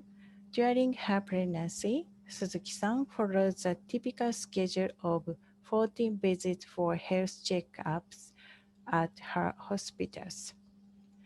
At each visit, she is examined by the obstetrician for risks and symptoms of pregnancy complications and meets with the midwife for nutritional and mental health care and support.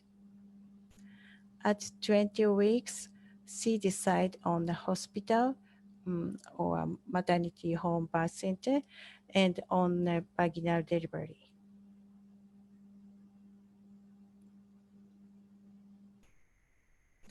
Midwives also performed medical examination and health guidance from pregnancy to postpartum.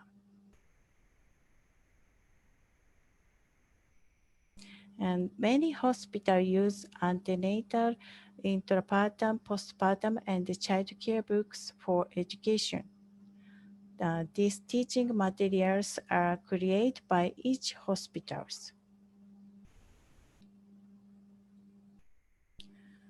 This notebook cover that is not in the MCH handbook.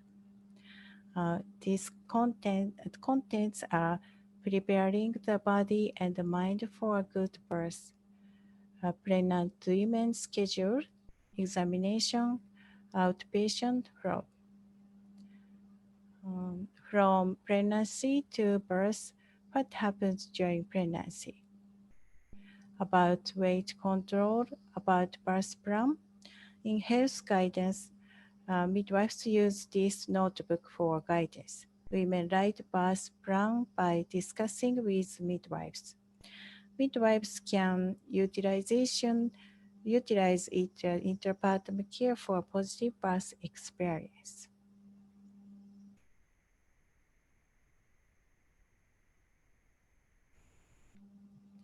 Women also receive maternal and perinatal class during pregnancy. Places are hospital, health center, midwifery and nursing association. Pregnant women has had 3 or 6 times.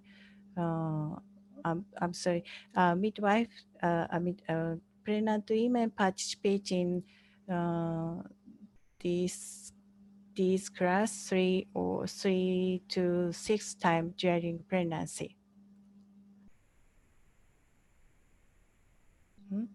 Midwives provide information about physical activity, weight control, how to spend time during labor, and how to breathing during labor. hospitalized life and breastfeeding after delivery.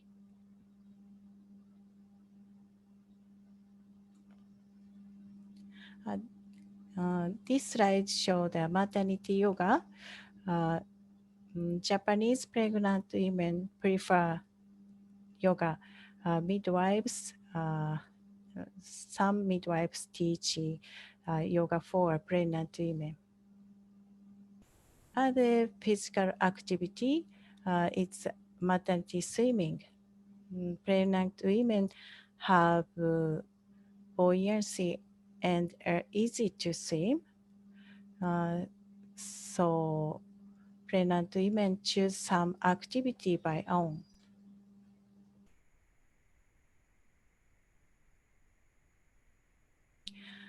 Next slide.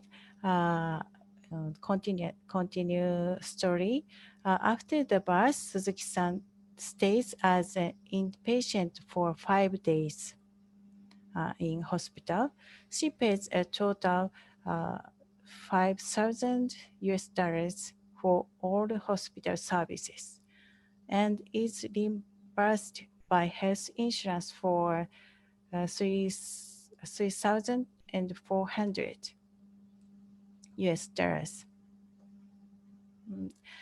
This slide shows the midwife help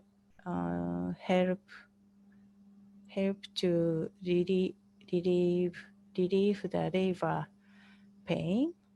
Yeah.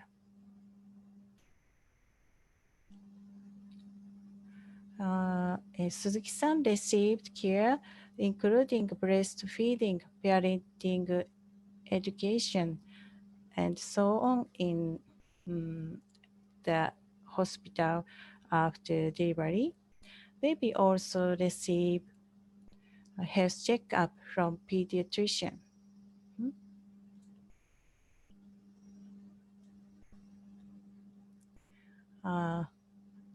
After discharge, 2 weeks after the birth, Suzuki-san will go to the hospital where she gave birth to check mental health by EPDS, Edinburgh Depression Scale, at no charge.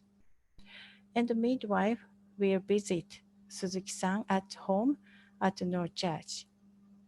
2 weeks later, Suzuki-san will bring her infant to the hospital again, where she will see an obstetrician and a gynecologist, and her child will see a pediatrician.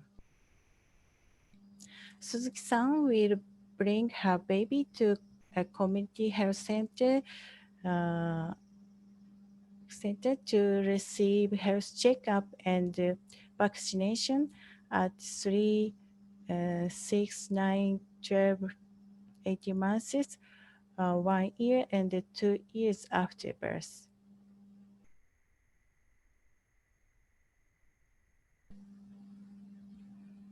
Suzuki-san intrapartum, midwives in postpartum, midwives provide child care consultations while providing breast care. That's all my story. I'm sorry. Time now is around 30 minutes. Next is take-home message. I explained the new topics. Midwives and nurses having begun to use ultrasound for midwifery and nursing assessments in Japan, but many are in the research stage. And care and education, maternal advanced age births are increasing in Japan. The number of high risk physical and mental and social pregnant women is also increasing. Maternal suicide and child maltreatment is also increasing now. Midwives require mental, community, and high-risk care skills. Midwifery curriculum will be changed according to this situation. 2 subjects will be strengthened from 2022. community maternal and child health, mental health care skills during pregnancy and postpartum. Thank you for your attention. Okay, Mas Gita-san, I'm sorry. Okay, Time is very short. good presentation. But maybe for the question and answer, you have to wait. We will continue for the third speaker. Okay. Okay, Masayo Sensei. Okay. So, for all of our participants, we will move to third speakers. We will go to presentation with Ibu Emi Nurjasmi. So we are so happy because Ibu Emi can join in our webinar, international seminar. Thank you so much, Ibu Emi. Okay. And maybe first, I will read your curriculum vitae, Ibu Emi. Yes, please. So, Willa, you can help me to slideshow the curriculum vitae from Ibu Emi. I think already known, all people known. Yes, but it's really important. Maybe it's always read your CP so we can make a greater love for you, Mom. Okay. Yeah. Okay, Ibu Emi Nurjasmi, Ibu Dr. Emi Nurjasmi, MSc, PH. She is a president of Indonesian Midwife Association. So she is our mother in the Indonesian Midwifery Association and a vice director of Women Health Education Foundation. And she is a lecturer in the Jakarta Tree Health Polytechnic and team expert for social health and welfare Women Council of Indonesia. And she is the assessor on the National Board for Higher Education Accreditation, Ministry of Education, Republic of Indonesia. And she is an ICM board member for Asia Pacific region. And she graduated from the Doctorate on Education Management, Jakarta State University. Okay, so thank you so much for your time, Ibu Emi, and you have 45 minutes for the presentation, and the time is yours. Okay, thank you, Gita, for introduce me to all.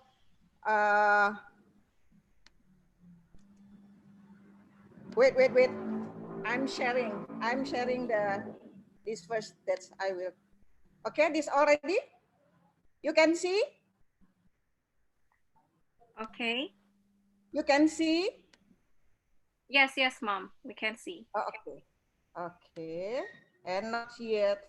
Wait the moment. Okay. Okay, that's very good. Okay. Yes. Okay. First of all, Assalamualaikum warahmatullahi wabarakatuh. Selamat pagi menjelang siang. Salam sejahtera buat kita semua. First of all, I would like to thanks to Director of Jakarta Polytechnic Sri to arrange this seminar. I think this is important seminar that we can get many information from other countries and we can learn each other. And also, Ibu Yupi still here or not? I don't know, maybe not anymore. Yes.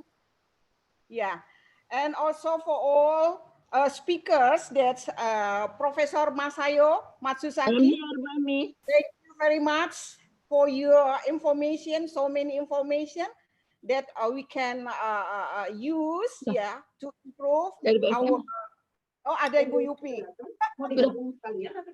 Yeah, and also Emmanuelle, I think she is not here. Too late. In Canada now, almost 11 in midnight. And I'm sorry, I'm also prepare my presentation in English because I'm sure that all of participants from out abroad, because I share this flyer to also my colleagues in Southeast Asia, in Asia Pacific, although in the ICM. I think maybe some of them can join with us but we cannot see in the picture. Thank you once again, Professor Masayo and also Emmanuelle. Really, we get the many information to complement our information, how to improve our profession. Let me also share the information about midwifery care and regulation in Indonesia. That also I would like to show all of you, my colleagues, specifically from abroad. There is Indonesia. Indonesia is a big country with a big number of population, more than 263 million people. Just a brief I would like to show. This is my presentation.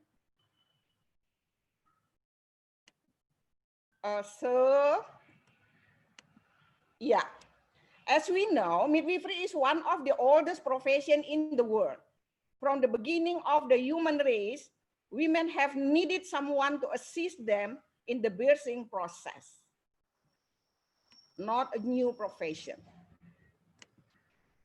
And ICM position statement, basic and ongoing education for midwife.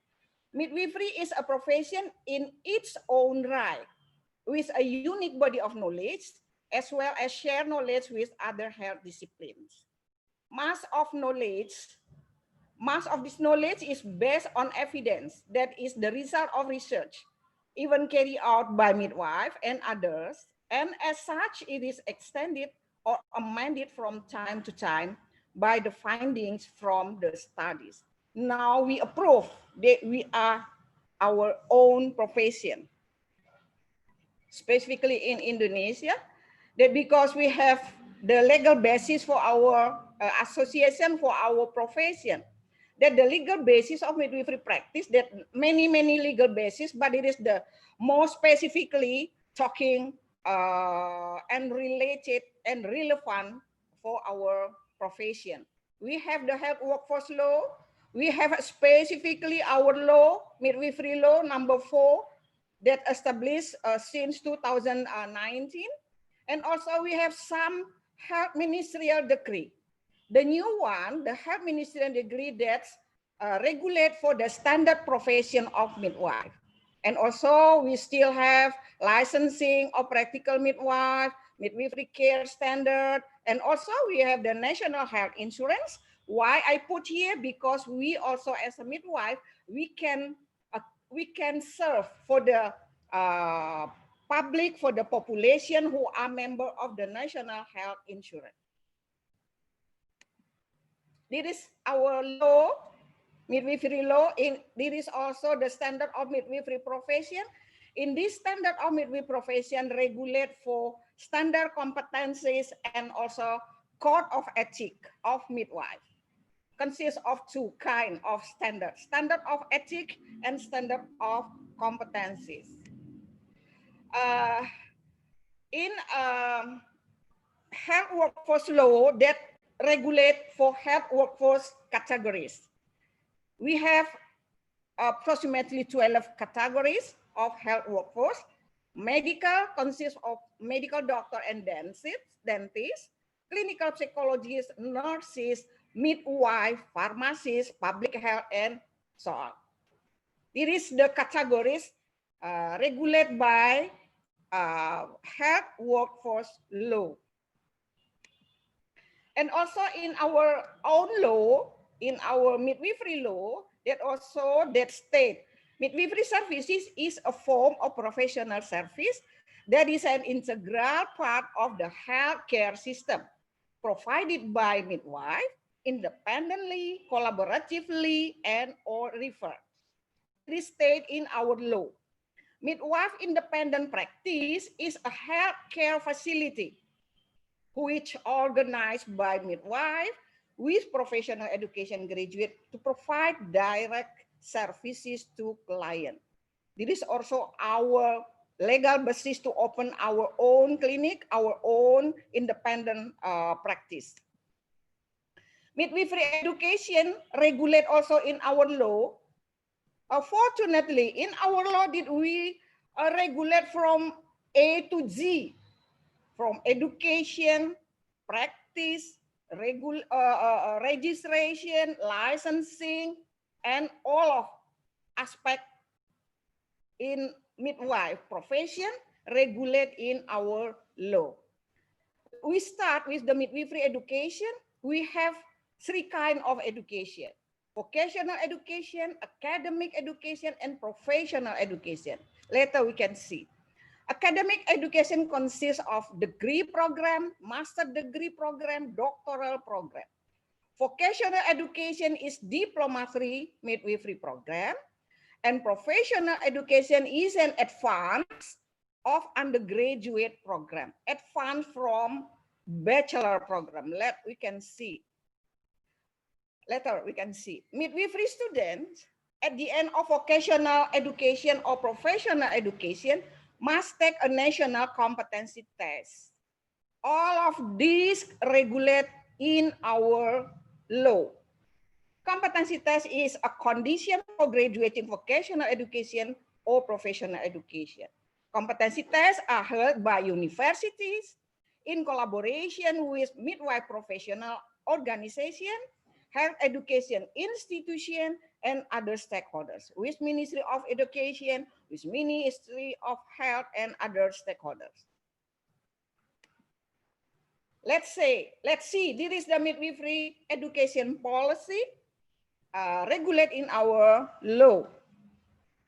This is we have the vocational program, professional program, and academic education. Professional education,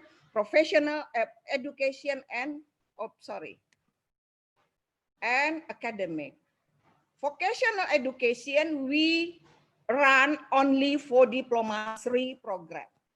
The graduate for this program, we call the vocational midwife, or in WHO, they say associate professional midwife. And also for the academic program, that bachelor program, undergraduate program. And after this bachelor program, they should be continued to in internship profession, that they will be a professional midwife. And also in the academic pathway, we also open magister in midwifery program. And also we have the opportunity to develop our education to open doctorate program in midwifery, but not yet. Now we are ongoing process or ongoing preparation for this one. This is our policy. This is the professional midwife. From diploma midwife, from vocational midwife, they can be a professional midwife. They have to continue their study. The first step, they have to come to the bachelor, and then they continue to get the internship profession in midwifery. And at the end, they will be called as a professional midwife. When we see in the global standard in ICM, we have also the standard minimum 3 years after 12 years schooling, direct entry, bachelor program. It depends on the country. The policy of education in any country is not all the same. Let's say in some countries 3 years for the bachelor, but in some country like us 4 years to get a bachelor. Also in Philippines, I think that my colleagues from Philippines also join now. 4 years to get the bachelor, and after bachelor, this one they call a midwife. And also in our standard in ICM, we have also indirect entry. After nursing, the minimum they have to continue their study 18 months to get the midwifery. And at the end, when they graduate from this program, they will call nurse midwife. Yeah. And also in our ICM, our member, some of our member, they say they use the Indonesia, they use the midwife association, and some country they use, let's say in the US, they use the ACNM, American Council of Nurse Midwife, because many midwives in the American, they come from this one, the direct entry program. And registration process. Every midwife who will carry out midwifery practice must have a registration certificate. Registration certificate is given by the council to the midwife who meets the requirements. We are on preparation to build our council. A registration certificate valid for 5 years and can be re-registered after fulfilling the requirement, 25 professional credit point. When I see from Emmanuelle in Canada every 2 years, but in Indonesia every 5 years. Fulfilling sufficiency in service activities, education, training, and other scientific activities, or continuing professional development. We have the system for this. Licensing, who will practice must have a license. Practical license is provided by the district regional government. To get license, they have to have registration certificate, practice site, and also license will valid for 5 years. That relevant with the registration certificate, because the requirement, they have to have the registration certificate. And midwifery practice are carried out at independent practice midwife, practice in other healthcare facilities, such as hospital, public health center, clinics, and etc. Midwifery practice carried out in accordance with competencies and authority, and comply with the code of ethics, profession standards, and standard operational procedure. Regulate in our law. This is the scope of work: maternal health, child health services, women reproductive health and family planning.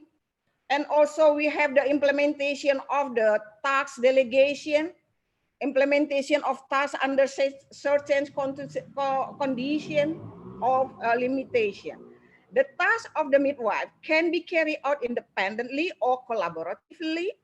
In implementation of tasks is carried out in a responsible and accountable manner. Midwife in administering midwifery practices must be accordant with their competencies and authorities. Okay, wait. In carry out the provision of maternal health services, child health services, and reproductive health services for women and family planning can also be done with a community midwifery services approach. Almost maybe 70% our midwife working in the primary health setting. And maternal health, pre-pregnancy, antenatal, normal delivery, postpartum, emergency care, and early detection. In detail, regulate in our law. Fortunately, we already written in our law all of this.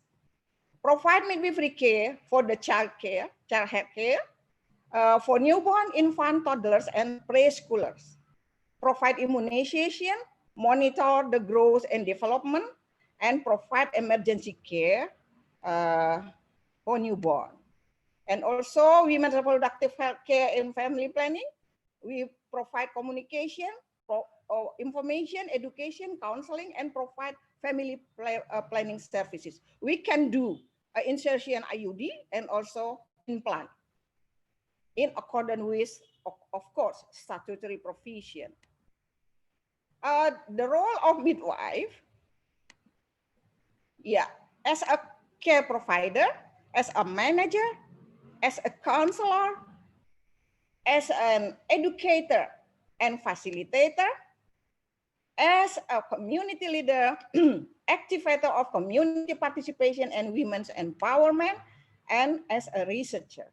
Not all midwife only can do as a care provider. We have 6 our role as a midwife. This is the contribution of midwifery services, antenatal care, done by midwife more than 82%. And within this 82%, 40% that done by private practitioner midwife. This the big number contributes by private practitioner midwife. Also for birth attendance, more than 61% conducted by midwife, 29% by OBGYN, 1% by general physician, 7% by traditional birth attendants, and 2% by others. There is the statistic of birth attendants.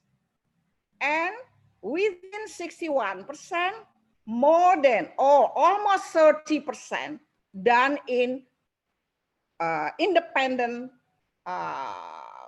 midwife clinic. Yeah, also we saw the big number. Our cesarean percentage always increase, now approximately 17%. The family planning also the same. Let me say in public health facilities,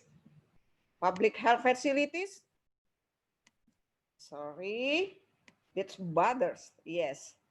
55% by in the public health center. Almost 99% done by midwife. Also in the private health facilities, this one private midwife, and also this one also as a private, also this almost 56% done by private midwife. And newborn care, 51% done by midwife, and 15% by pediatrician, and 6% by nurses, and 5% by OBGYN. This is the contribution of midwife. Okay, now we see midwifery education development process. We follow the all regulation, the all policy, strengthening midwifery education, how we strengthen, how to realize a professional midwife to meet the global standard as Indonesian Midwife Association vision. We state our vision to realize a professional midwife to meet the global standard. Based on, okay, of course, we strengthen, we develop based on midwife competency standard, midwifery education standard, based on national qualification framework. We have the national qualification of framework. And refers, of course, to national education policy, national health policy, global standard, ICM, WHO, and also profession association standard. Midwifery competencies development, the development of midwifery services is in line with advances in health services, including obstetric and gynecological services. Midwife as a profession that continues to develop, always maintaining professionalism by following the development of science and technology. Professionalism is closely related to the competencies that must be possessed by a professional.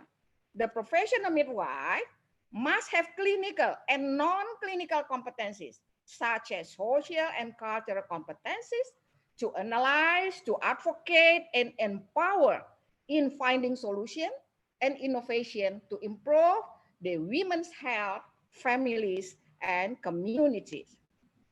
Let's say our competencies development. We wait. We divided our competencies when we develop. We divided in 7 areas of competencies. The first is ethics, legal, and patient safety, effective communication, self-development and professionalism, scientific base in midwifery practice, clinical skills base in midwifery practice, health promotion and counseling, and leadership and management.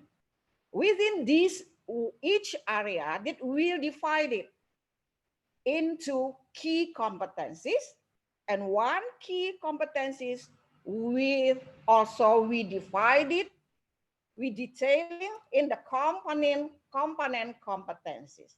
At the end, we have the list of competencies. This is the scheme.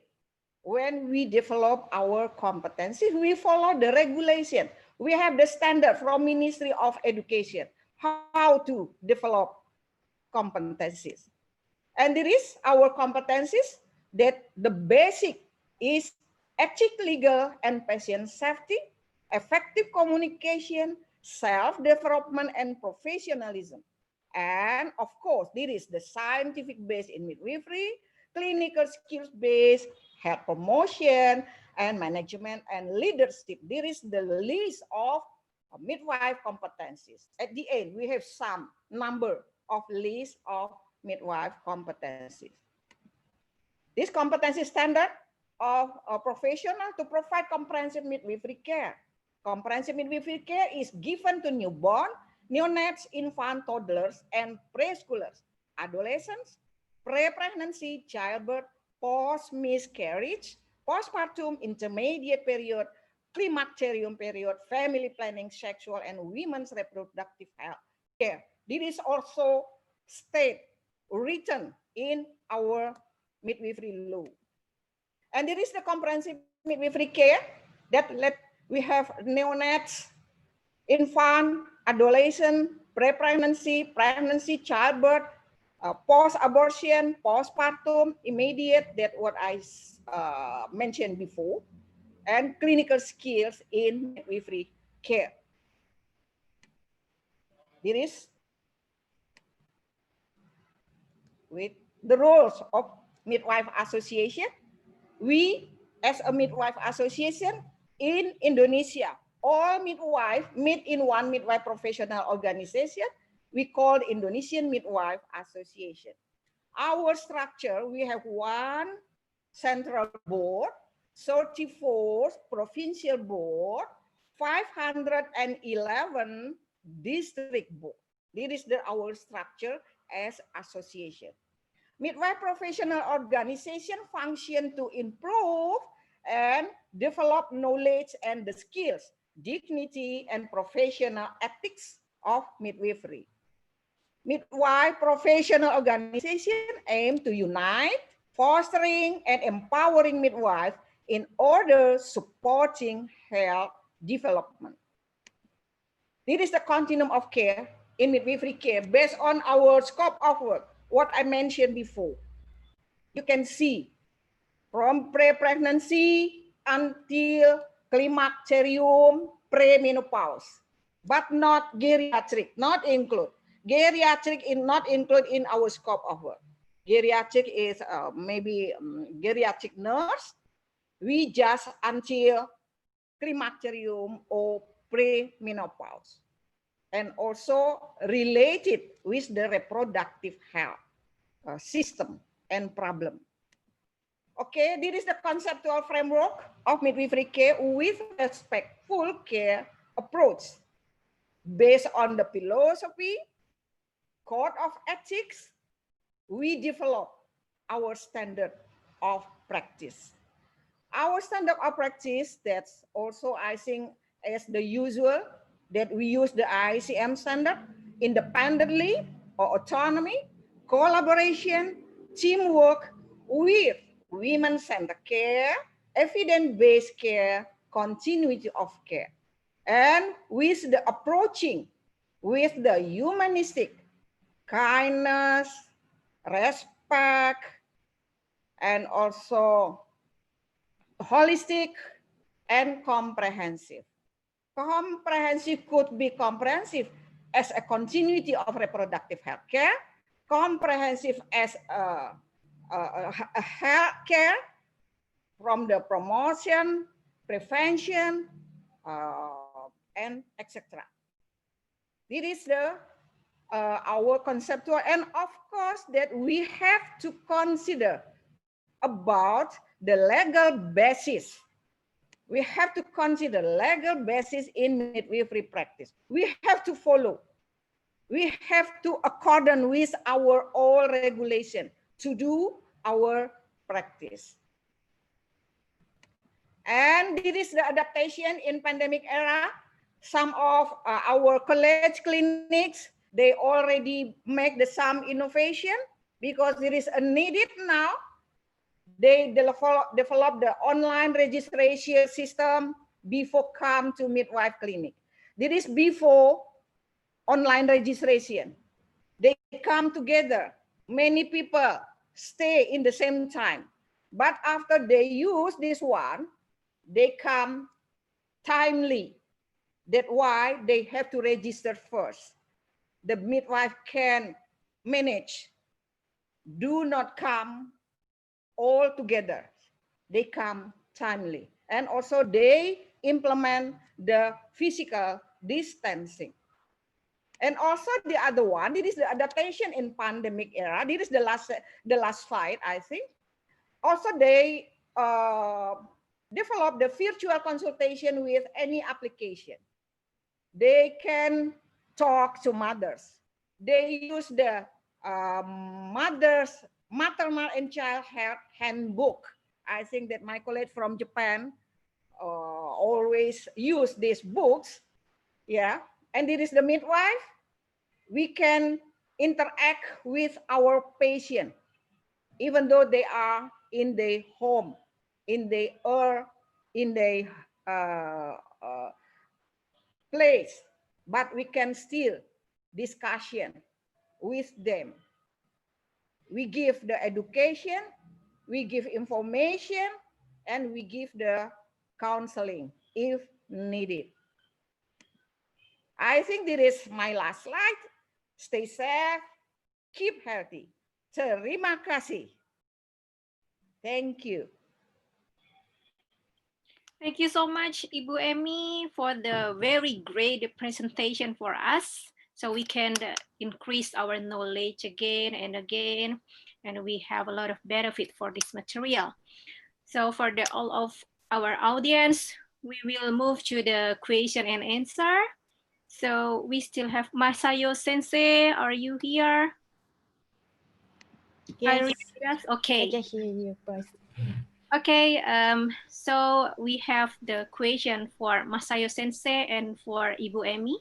So maybe first I will give the question for Masayo Sensei, and after that come to the Ibu Emmy, and like that maybe after finish all of the question. And I will make the slide share for the question.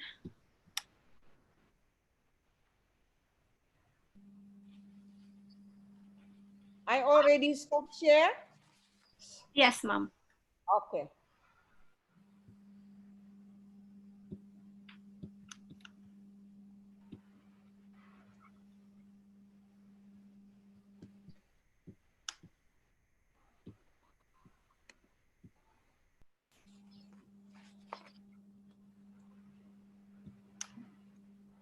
Sorry, I cannot. Maybe I need to close first.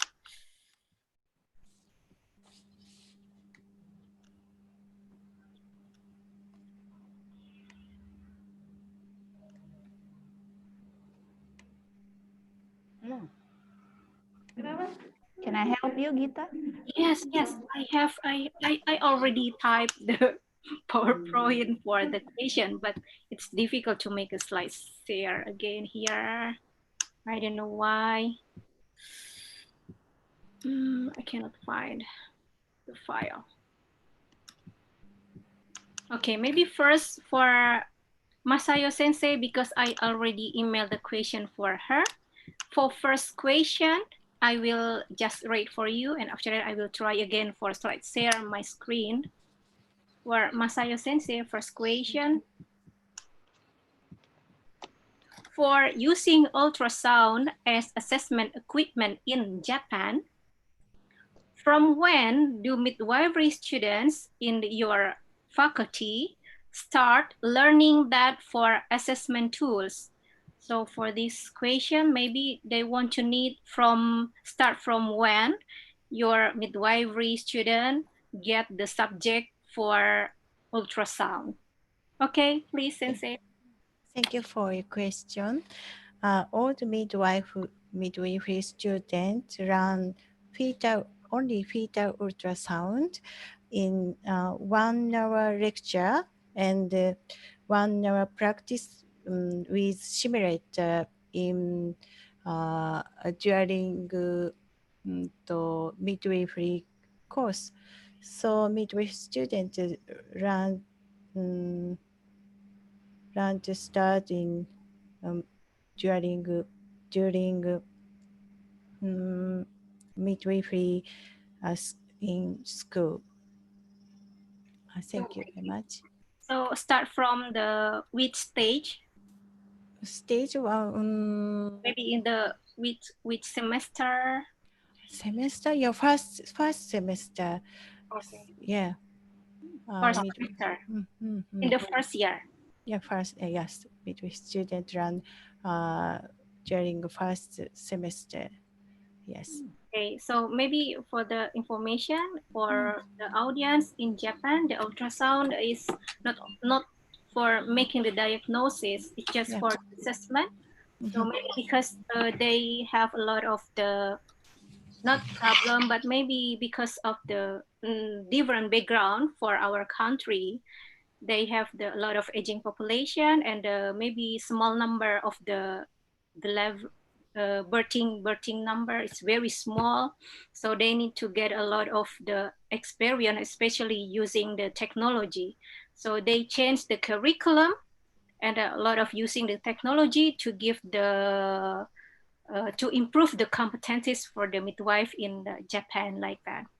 Okay, and for the question for Ibu Emi.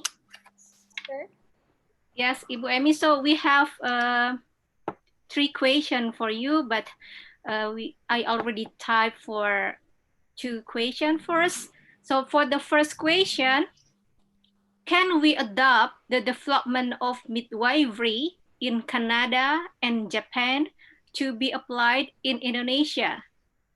So I'm not sure what kind of development of midwifery, what kind of some important that we can adopt in this question, but the question like that. So please, Mom, you can try to answer. Okay. I think yes, we can do what are appropriate for us. Of course, we can take it. Okay. Even from Japan and from Canada, we can take it. That's why we have to learn, we have to see, we have to get information from many of our colleagues from many countries that to complement our midwife, to complement our system, including for education. I think that in our education, we are really, really lucky because in our midwifery law, we already put there for the magister, for the doctoral program. Okay. Let we see what the Emmanuelle mentioned in Canadian, still at the bachelor level, not yet. Not yet master. Not yet doctor, but we can check from other country. We can check from other country to complement, yes, for our education in developing, in strengthening. I think there is the good opportunity, good chance for us. Okay, it's very good to adopt any kind of positive development like that even in Canada and Japan, and we can try to apply it in Indonesia. Okay, thanks so much. One more. Please, Mom. Ibu Gita, I think in Canada they're quite similar with us. Yes. In Canada, quite similar the role and the responsibility, the scope of work, quite similar. Yeah. With us. Yeah. Okay. So maybe the audience already know that in the presentation in Canada. So Canada has a lot of similar kind of practice with the midwifery in Indonesia. So maybe we can adopt that, and I think maybe some part of the midwifery rule maybe almost the same in our country, right, Mom? Okay, thank you so much, Ibu Emi. So we will move to the second question for Masayo Sensei. Okay. You can see my slide now, Masayo Sensei? Okay, I can see slide. Yes. So this is the second question. According your research, it's very interesting. Your research due the ultrasound for the breastfeeding assessment. And so the second question, can mother do breastfeeding after breast surgery? So this is maybe experience from the audience that give the question. I have the experience. I had a breast surgery 1 year ago, and during this time, I was in breastfeeding condition. I must to do breast pump, and it was very painful. So maybe need your comment according this question. Thank you for your question. I don't know what kind of breast surgery, so I'm sorry. I'm not surgery and small, and my my specialty. So I don't say I don't say. I can say for sure. So, but I think if there is mammary gland, so women she can do breastfeeding. I think, but I can say for sure. So I'm so sorry. Okay, thanks so much Masayo Sensei. Buat teman-teman ini pertanyaannya menarik. Jadi ada pertanyaan, mungkin ini pengalaman pribadi ya. Bagaimanakah apakah proses menyusui setelah operasi payudara itu bisa diberikan atau tidak? Cuma Masayo Sensei menjelaskan bahwa mungkin beliau bukan ahli di bidang bedah payudara, jadi beliau juga tidak memahami tentang itu. Dan mungkin sebagai informasi, penelitian yang dilakukan oleh Masayo Sensei tentang penggunaan ultrasound untuk mendukung breastfeeding ini sebenarnya cukup baik buat mereka, karena di Jepang sendiri memang angka menyusui itu tidak ada angkanya secara jelas gitu ya. Jadi tidak seperti kita mungkin eksklusif breastfeeding itu memang kita sangat berikan sangat support gitu, tapi di Jepang tidak seperti itu, sehingga mereka memang membutuhkan suatu teknologi khusus yang memang mampu membuat masyarakatnya menjadi lebih yakin untuk memberikan ASI kepada bayinya. Tetapi mereka hanya melakukan itu seputar fisiologis. Jadi untuk hal-hal yang sifatnya patologis ini bukan ranah mereka begitu, sehingga dia pun sulit untuk menjawab begitu. And thank you so much, Masayo Sensei. We still have 2 more questions for you, but we will move to Ibu Emi for the second question. Ini pertanyaan kedua buat Ibu. Jadi, what type of education does a midwife need the most? And is there any difference between midwifery education in Canada, Japan, and Indonesia? Maybe you can tell them like that. Yes. Mom? Okay, thank you. What type of the education? We need 2 types. We need the vocational, we need the professional. We need both. Yeah. And is there any difference between midwifery education? With Canada, I think quite similar. Tadi yang disampaikan oleh Ibu Emmanuelle, itu hampir sama dengan kita di Indonesia. Sorry Mas Sayo. Yes, Yeah, maybe I think better to similar. speak Indonesia, Mom. Because my colleagues, the participant also, but okay. I think that's quite similar also in the education, but maybe in some strategies, teaching learning strategies that we have to learn each other to complement our strategies, how to deliver the topic, how to deliver the information. And also I'm really happy if they can do also collaborate with us specifically for the online module, but I think they are also still on process to develop many online module. I think we can.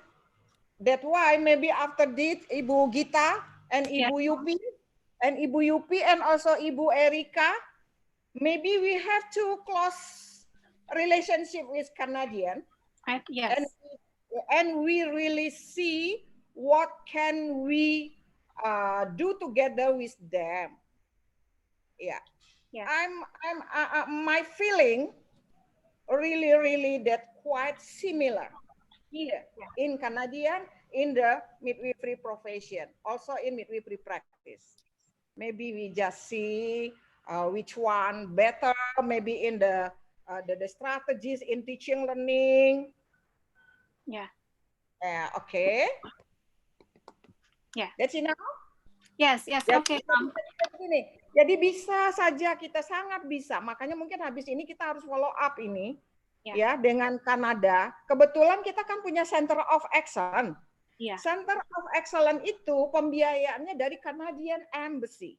Ya, jadi kita bisa nanti bikin kolaborasi dengan Kanada. Ya, nanti kita atur apa yang bisa kita manfaatkan, saling bertukar informasi lah untuk saling memperkuat profesi kita masing-masing di negara kita masing-masing. Ya.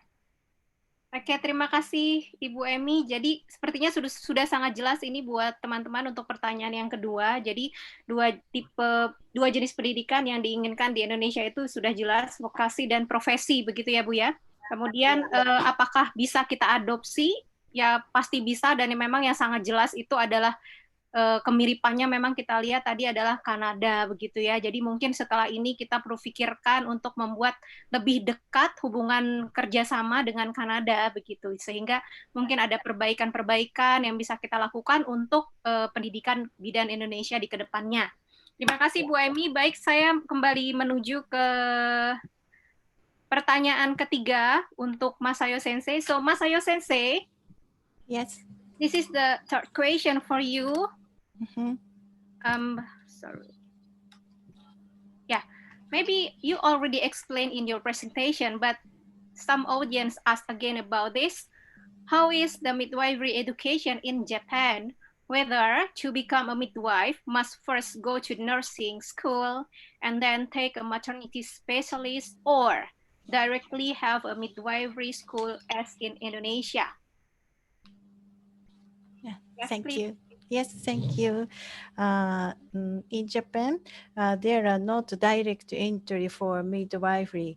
So a midwife must go to nursing school firstly. So all midwives have national nursing license. Yes. Ya, jadi teman-teman kalau di Jepang memang sangat berbeda dengan kita. Mereka memang harus menjadi perawat terlebih dahulu, baru kemudian mereka bisa memilih apakah memang tetap akan menjadi perawat atau memilih menjadi bidan, begitu. Jadi saat dia ingin memasuki sekolah bidan, dia tetap harus memiliki lisensi sebagai perawat terlebih dahulu. Meskipun saat dia sudah menjadi bidan nanti, dia tidak lagi menggunakan lisensinya sebagai perawat. Jadi dia akan mendapatkan lisensi sebagai bidan saat dia sudah lulus sekolah bidan, dia akan mengikuti uji kompetensi bidan. Tetapi uji kompetensi bidannya itu hanya 1 kali saja seumur hidup, begitu. Okay, maybe we can continue for fourth question for you, Sensei. The last question. Okay. How about the role of midwifery for taking care of pregnant and postnatal mental health in Japan? Do midwives have to assess and monitoring about it? Yes, Sensei, please. Yes, thank you very much. Yes, and the midwives 4 times mental health. No, I'm sorry. Midwives performed 4 times mental health assessment during pregnancy by Edinburgh postpartum depression scale. And in postpartum, midwives perform 2 mental health assessments by same scale. After 1 month postpartum, community nurse and community midwife keep monitoring for high-risk women with an EPDS Edinburgh postpartum depression scale of 9 square or more. Okay.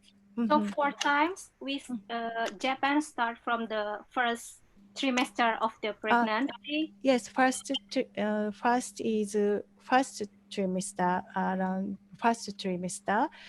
Second assessment is second trimester. Okay, and Okay. and in 3 and postpartum 1 month. Yeah. Yeah. And okay, jadi mungkin untuk postpartum mental health in Japan memang ini menjadi perhatian ekstra keras buat mereka karena banyak kasus bunuh diri pada perempuan-perempuan postpartum itu terjadi pada perempuan itu terjadi pada masa postpartum, dan bahkan angkanya itu melebihi angka negara-negara maju yang lain begitu, sehingga mereka membuat satu hal khusus. Pemeriksaan mental health ini dilakukan sejak dari kehamilan, dan mereka menggunakan Edinburgh Postpartum Scale Assessment. Jadi pakai Edinburgh Postpartum Scale Assessment ini dilakukan mulai trimester 1, trimester 2, trimester 3 kehamilan, kemudian dilanjutkan pada trimester pada postpartum sampai 1 bulan pertama itu 1 kali. Setelah itu dilakukan monitoring terus-menerus kepada kelompok-kelompok perempuan yang dianggap berisiko tinggi seperti itu. Jadi memang ini bahkan dimasukkan dalam satu kurikulum utuh untuk tahun 2020 ini untuk mental health gitu. Okay, Masayo Sensei, that's all for your question. So I will move to Ibu Emmy. You still have one more question from the audience. Ibu Emmy?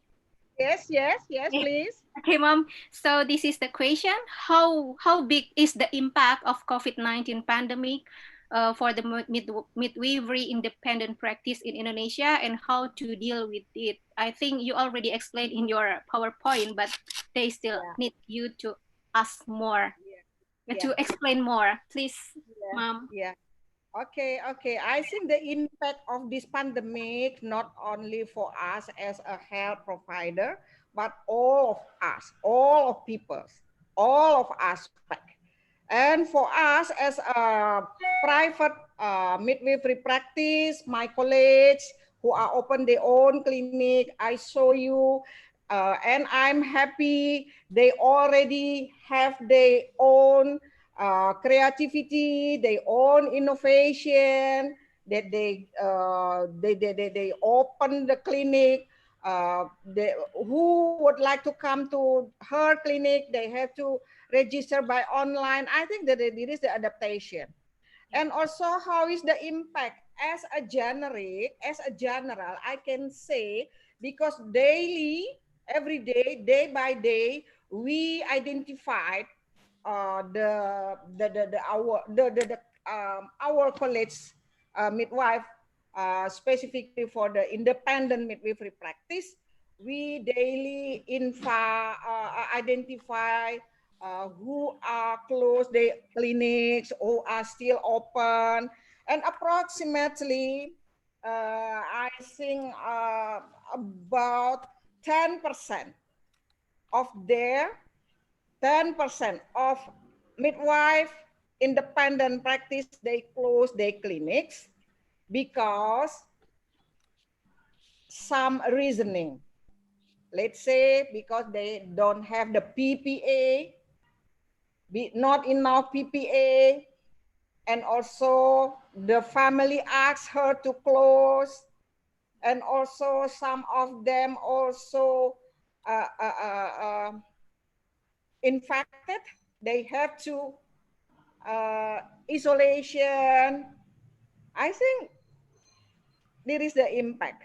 And what we are doing as association, we advocate to any stakeholders to support our member, specifically to support on the APD, PPA, protection, prevention, equipment, APD. And right now we are getting some supporting from our stakeholders. Let's say from the BKKBN, National Board of Family Planning, from our UNFPA, from TIA, from apa namanya tuh, DKT, and also from us, from the central. When the beginning of this pandemic, we give our 34 provincial board some amount to buy PPA and distribute to our colleagues. And until now, we always advocate to stakeholders to support our midwife. And fortunately, one by one, our stakeholders support us. But I'm sure because we have approximately 37,000 independent practitioner midwife. Of course, I'm sure that we cannot support for all, but stratify from central and also my colleagues from provincial. Also, they also advocate to find out the supporting from the local stakeholders. This? Yes. Oke, Mam. So, buat teman-teman sekalian, ini pertanyaannya bagus sekali. Jadi, memang kita sudah harus melaksanakan praktek kebidanan ini ya, meskipun situasi sekarang sudah sangat pandemi COVID ini kita nggak tahu sampai mana, tetapi yang jelas dari organisasi profesi sudah banyak memberikan dukungan dan melakukan advokasi ke para stakeholder, dan kita juga banyak menerima bantuan terutama untuk alat perlindungan diri. Jadi dari tingkat pusat sampai dengan tingkat paling perifer diusahakan untuk mendapatkan bantuan-bantuan tersebut. Dan semoga teman-teman sekalian juga nggak patah semangat gitu ya Bu ya, dan tetap harus berusaha untuk melakukan pertolongan kepada setiap perempuan begitu. Oke, saya ingin satu terakhir pesan buat teman-teman ya dalam bahasa Indonesia biar ya, jadi saya ke teman-teman yang ikut di webinar ini, selamat mengikuti, kita dapat informasi banyak. Dan berkaitan dengan COVID, saya rasa kita sudah tahu semua bagaimana protokol kesehatan harus kita kerjakan. Kita tidak boleh main-main dengan COVID. Ya, protokol kesehatan harus ketat. Dan teman-teman yang membuka praktek mandiri, lengkapi semua peralatan, terapkan protokol kesehatan, dan buat tadi modifikasi pelayanan ya supaya kita bisa lebih terlindungi. Nah, yang saya datang ke beberapa klinik di DKI itu di ruang registrasinya mereka pakai bikin apa namanya itu, penghambat dari plastik bening saja. Ya, plastik bening saja dipasang untuk penghambat. Dan sekali lagi, barangkali APD harus kita tahu bagaimana cara menggunakan, bagaimana cara melepas, bagaimana cara mengelolanya. Bisa jadi, ini kita kan banyak sekali tenaga kesehatan yang menjadi korban ya. Bidan, kita juga ada yang jadi korban.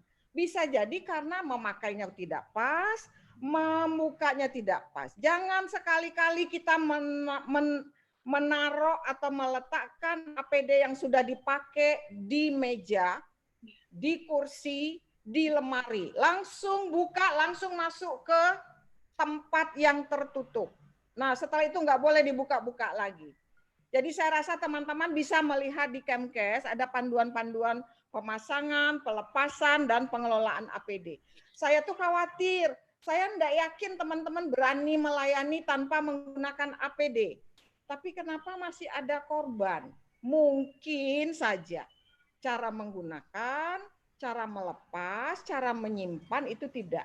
Karena kan penularannya bisa melalui droplet, bisa yang tidak langsung kalau meja-meja kita ini sudah terpapar. Kemudian kita pegang. Nah, makanya di meja registrasi, di meja apapun sekarang, jangan ditaruh yang seperti dulu kita punya. Semua ditaruh di meja, penuh mejanya. Sekarang mejanya kalau bisa kosong. Masukkan di dalam lemari. Supaya tidak banyak benda-benda yang bisa menjadi pengantar untuk penularan-penularan ini. Jadi kita harus patuh, dan tadi sudah dikatakan juga bahwa kita tetap harus memberikan pelayanan karena masyarakat membutuhkan, tapi prinsipnya kita terlindungi, masyarakat juga terlindungi. Nah, itu yang harus kita pegang. Saya rasa itu pesan saya, Mbak Gita. Terima kasih sekali semuanya yang sudah mengikuti. And also I would like to thanks to my colleagues from abroad. I think that from Bangladesh, from India, I don't know, from Nepal and Philippines, I know, and from Japan and Thailand, and also I think from Europe, because my colleague from Europe asking me for the connection, for the link. I think there is the good chance for us to collaborate, to share our information. And thank you all. Terima kasih Mbak Gita, terima kasih Bu Yupi semuanya. Selamat untuk kita semua. Thank you Profesor Masayo. Thank you for Thank you your so much. Thank you. information. Assalamualaikum warahmatullahi wabarakatuh. Waalaikumsalam warahmatullahi wabarakatuh. Thank you very much for Professor Masayo and Ibu Emmanuelle Jasmi for extraordinary material for us, so we can gain our knowledge very, very good, and hopefully we can meet again in the next seminar. So we still have one series next week, so we hope all of the audience can join with us. And before I close the scientific session, I will read a summary for all of our seminar topic today, especially for the second topic and the third topic in Bahasa. Untuk teman-teman dari topik Mas Sayo Sensei tadi, pertama kali beliau menjelaskan tentang breastfeeding dan penelitian beliau yang berhubungan dengan penggunaan ultrasound untuk mendeteksi kemungkinan adanya penyimpangan atau gangguan-gangguan pada mame sehingga dapat menghambat pemberian ASI kepada bayi begitu ya. Dan mereka memang ini sangat berbeda kompetensinya dengan bidan Indonesia karena kita tidak boleh menggunakan itu. Tetapi buat di Jepang pun mungkin mereka baru-baru ini ya menggunakannya karena mengingat perubahan situasi kesehatan ibu dan anak yang saat ini sudah mulai berubah. Jadi mereka sudah mulai mengalami penurunan jumlah angka kelahiran, jumlah anaknya juga sangat sedikit sekali, sehingga mereka banyak kekhawatiran, terutama dalam pemberian ASI yang memang semakin banyak para perempuan di sana jarang memberikan ASI-nya begitu. Kemudian selanjutnya untuk di Jepang sendiri prenatal care-nya sudah cukup baik meskipun mereka melakukan fokus pelayanan kebidanannya itu adalah di rumah sakit. Jadi sudah di hospital base karena memang ya itu tadi memiliki banyak risiko terhadap perempuan dan anak sehingga kekhawatiran mereka cukup tinggi. Dan untuk di rumah sakit sendiri pun mereka tetap melakukan asuhan kebidanan sesuai dengan kewenangan begitu. Jadi ada yoga prenatal juga, kemudian ibu-ibu diminta untuk melakukan berbagai kegiatan exercise yang memang dapat meningkatkan kebugaran selama kehamilan begitu. Kemudian mereka juga melaksanakan kelas antenatal yang cukup baik ya, dan semuanya dilakukan oleh bidan. Jadi meskipun di rumah sakit tetap prenatal class mereka lakukan dengan baik. Kemudian untuk pendidikan mereka memang tidak ada direct entry, jadi mereka lanjutan dari pendidikan keperawatan di sana. Selanjutnya mereka memilih mau masuk bidan atau mau tetap jadi perawat, dan jika masuk bidan ada untuk kurikulumnya di sini mereka sudah ada 57 kredit yang harus dilaksanakan dan diperoleh, dan syarat kredit 57 ini adalah syarat untuk mendapatkan lisensi dan mengikuti uji kompetensi buat mereka. Kemudian mereka akan melakukan perubahan kurikulum di tahun 2020 ini, terutama fokus untuk mental health dan penggunaan teknologi tadi, begitu ya. Kemudian untuk di Indonesia kita sudah sangat berbahagia karena pendidikan profesi kita sudah mulai berjalan dengan baik. Harapannya nanti terjadi peningkatan kualitas bidan yang lebih baik lagi begitu ke depannya. Dan mungkin itu saja yang bisa saya sampaikan. So thank you very much for all of the audience from abroad, from Indonesia, and from our great speaker today, Masayo Sensei, Ibu Emmy. Thank you very much for the wonderful material. And if I have the mistake, I apologize for that. And I close for this important session, and I give again to the MC. Thank you so much, and good afternoon. Arigatou gozaimashita, Masayo Sensei. And see you next week in the second series in our webinar. Thank you so much. Sayonara. Terima kasih. Thank Buat you. Jakarta 3, sukses. Terima kasih. Terima kasih. Keren. Terima kasih. Bu Yupi keren. Ika, Bu Erika. So, move to MC, please. Yes, thank you, Ibu Gita. Thank you for being our speakers, Ibu Emmanuelle Hebert. Thank you, Sensei Masayo Matsuzaki. Arigato gozaimasu. Hopefully, we can see you in Osaka as soon as possible, yeah. And also, thank you for Ibu Dr. Emmy Nurjasmi. We miss you already, ma'am. No, I will be there. And also to my sister Gita Nirmalasari, thank you very much for your kindness to become our moderator today. Thanks so much. Ladies and gentlemen, online international seminar from Jakarta Tri Health Polytechnic, Department of Midwifery has ended.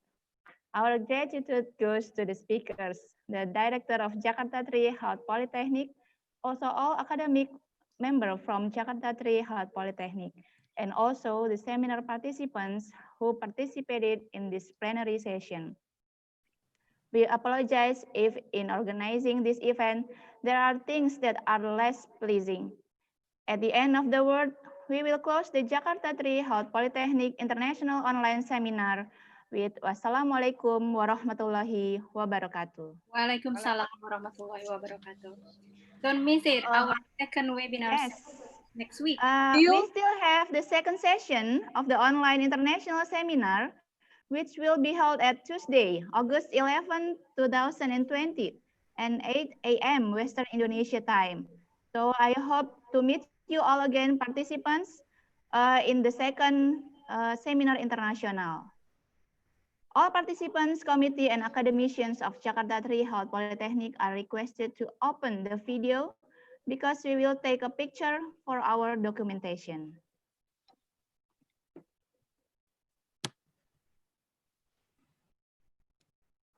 Okay, Tim, you can close the share screen first before we take a photo. Yes.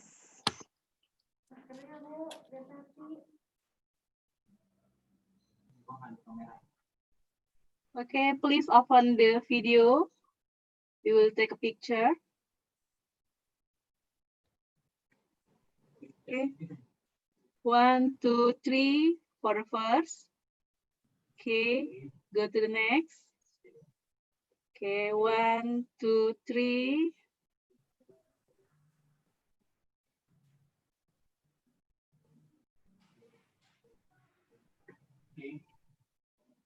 Okay, go to the next.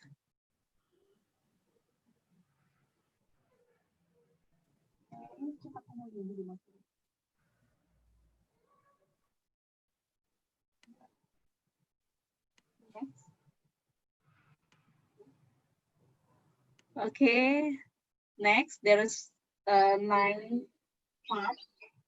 Okay. Okay, 1, 2, 3.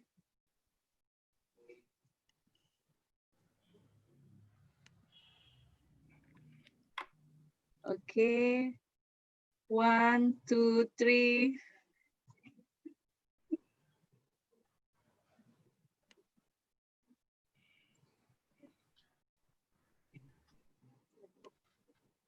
Okay, enough.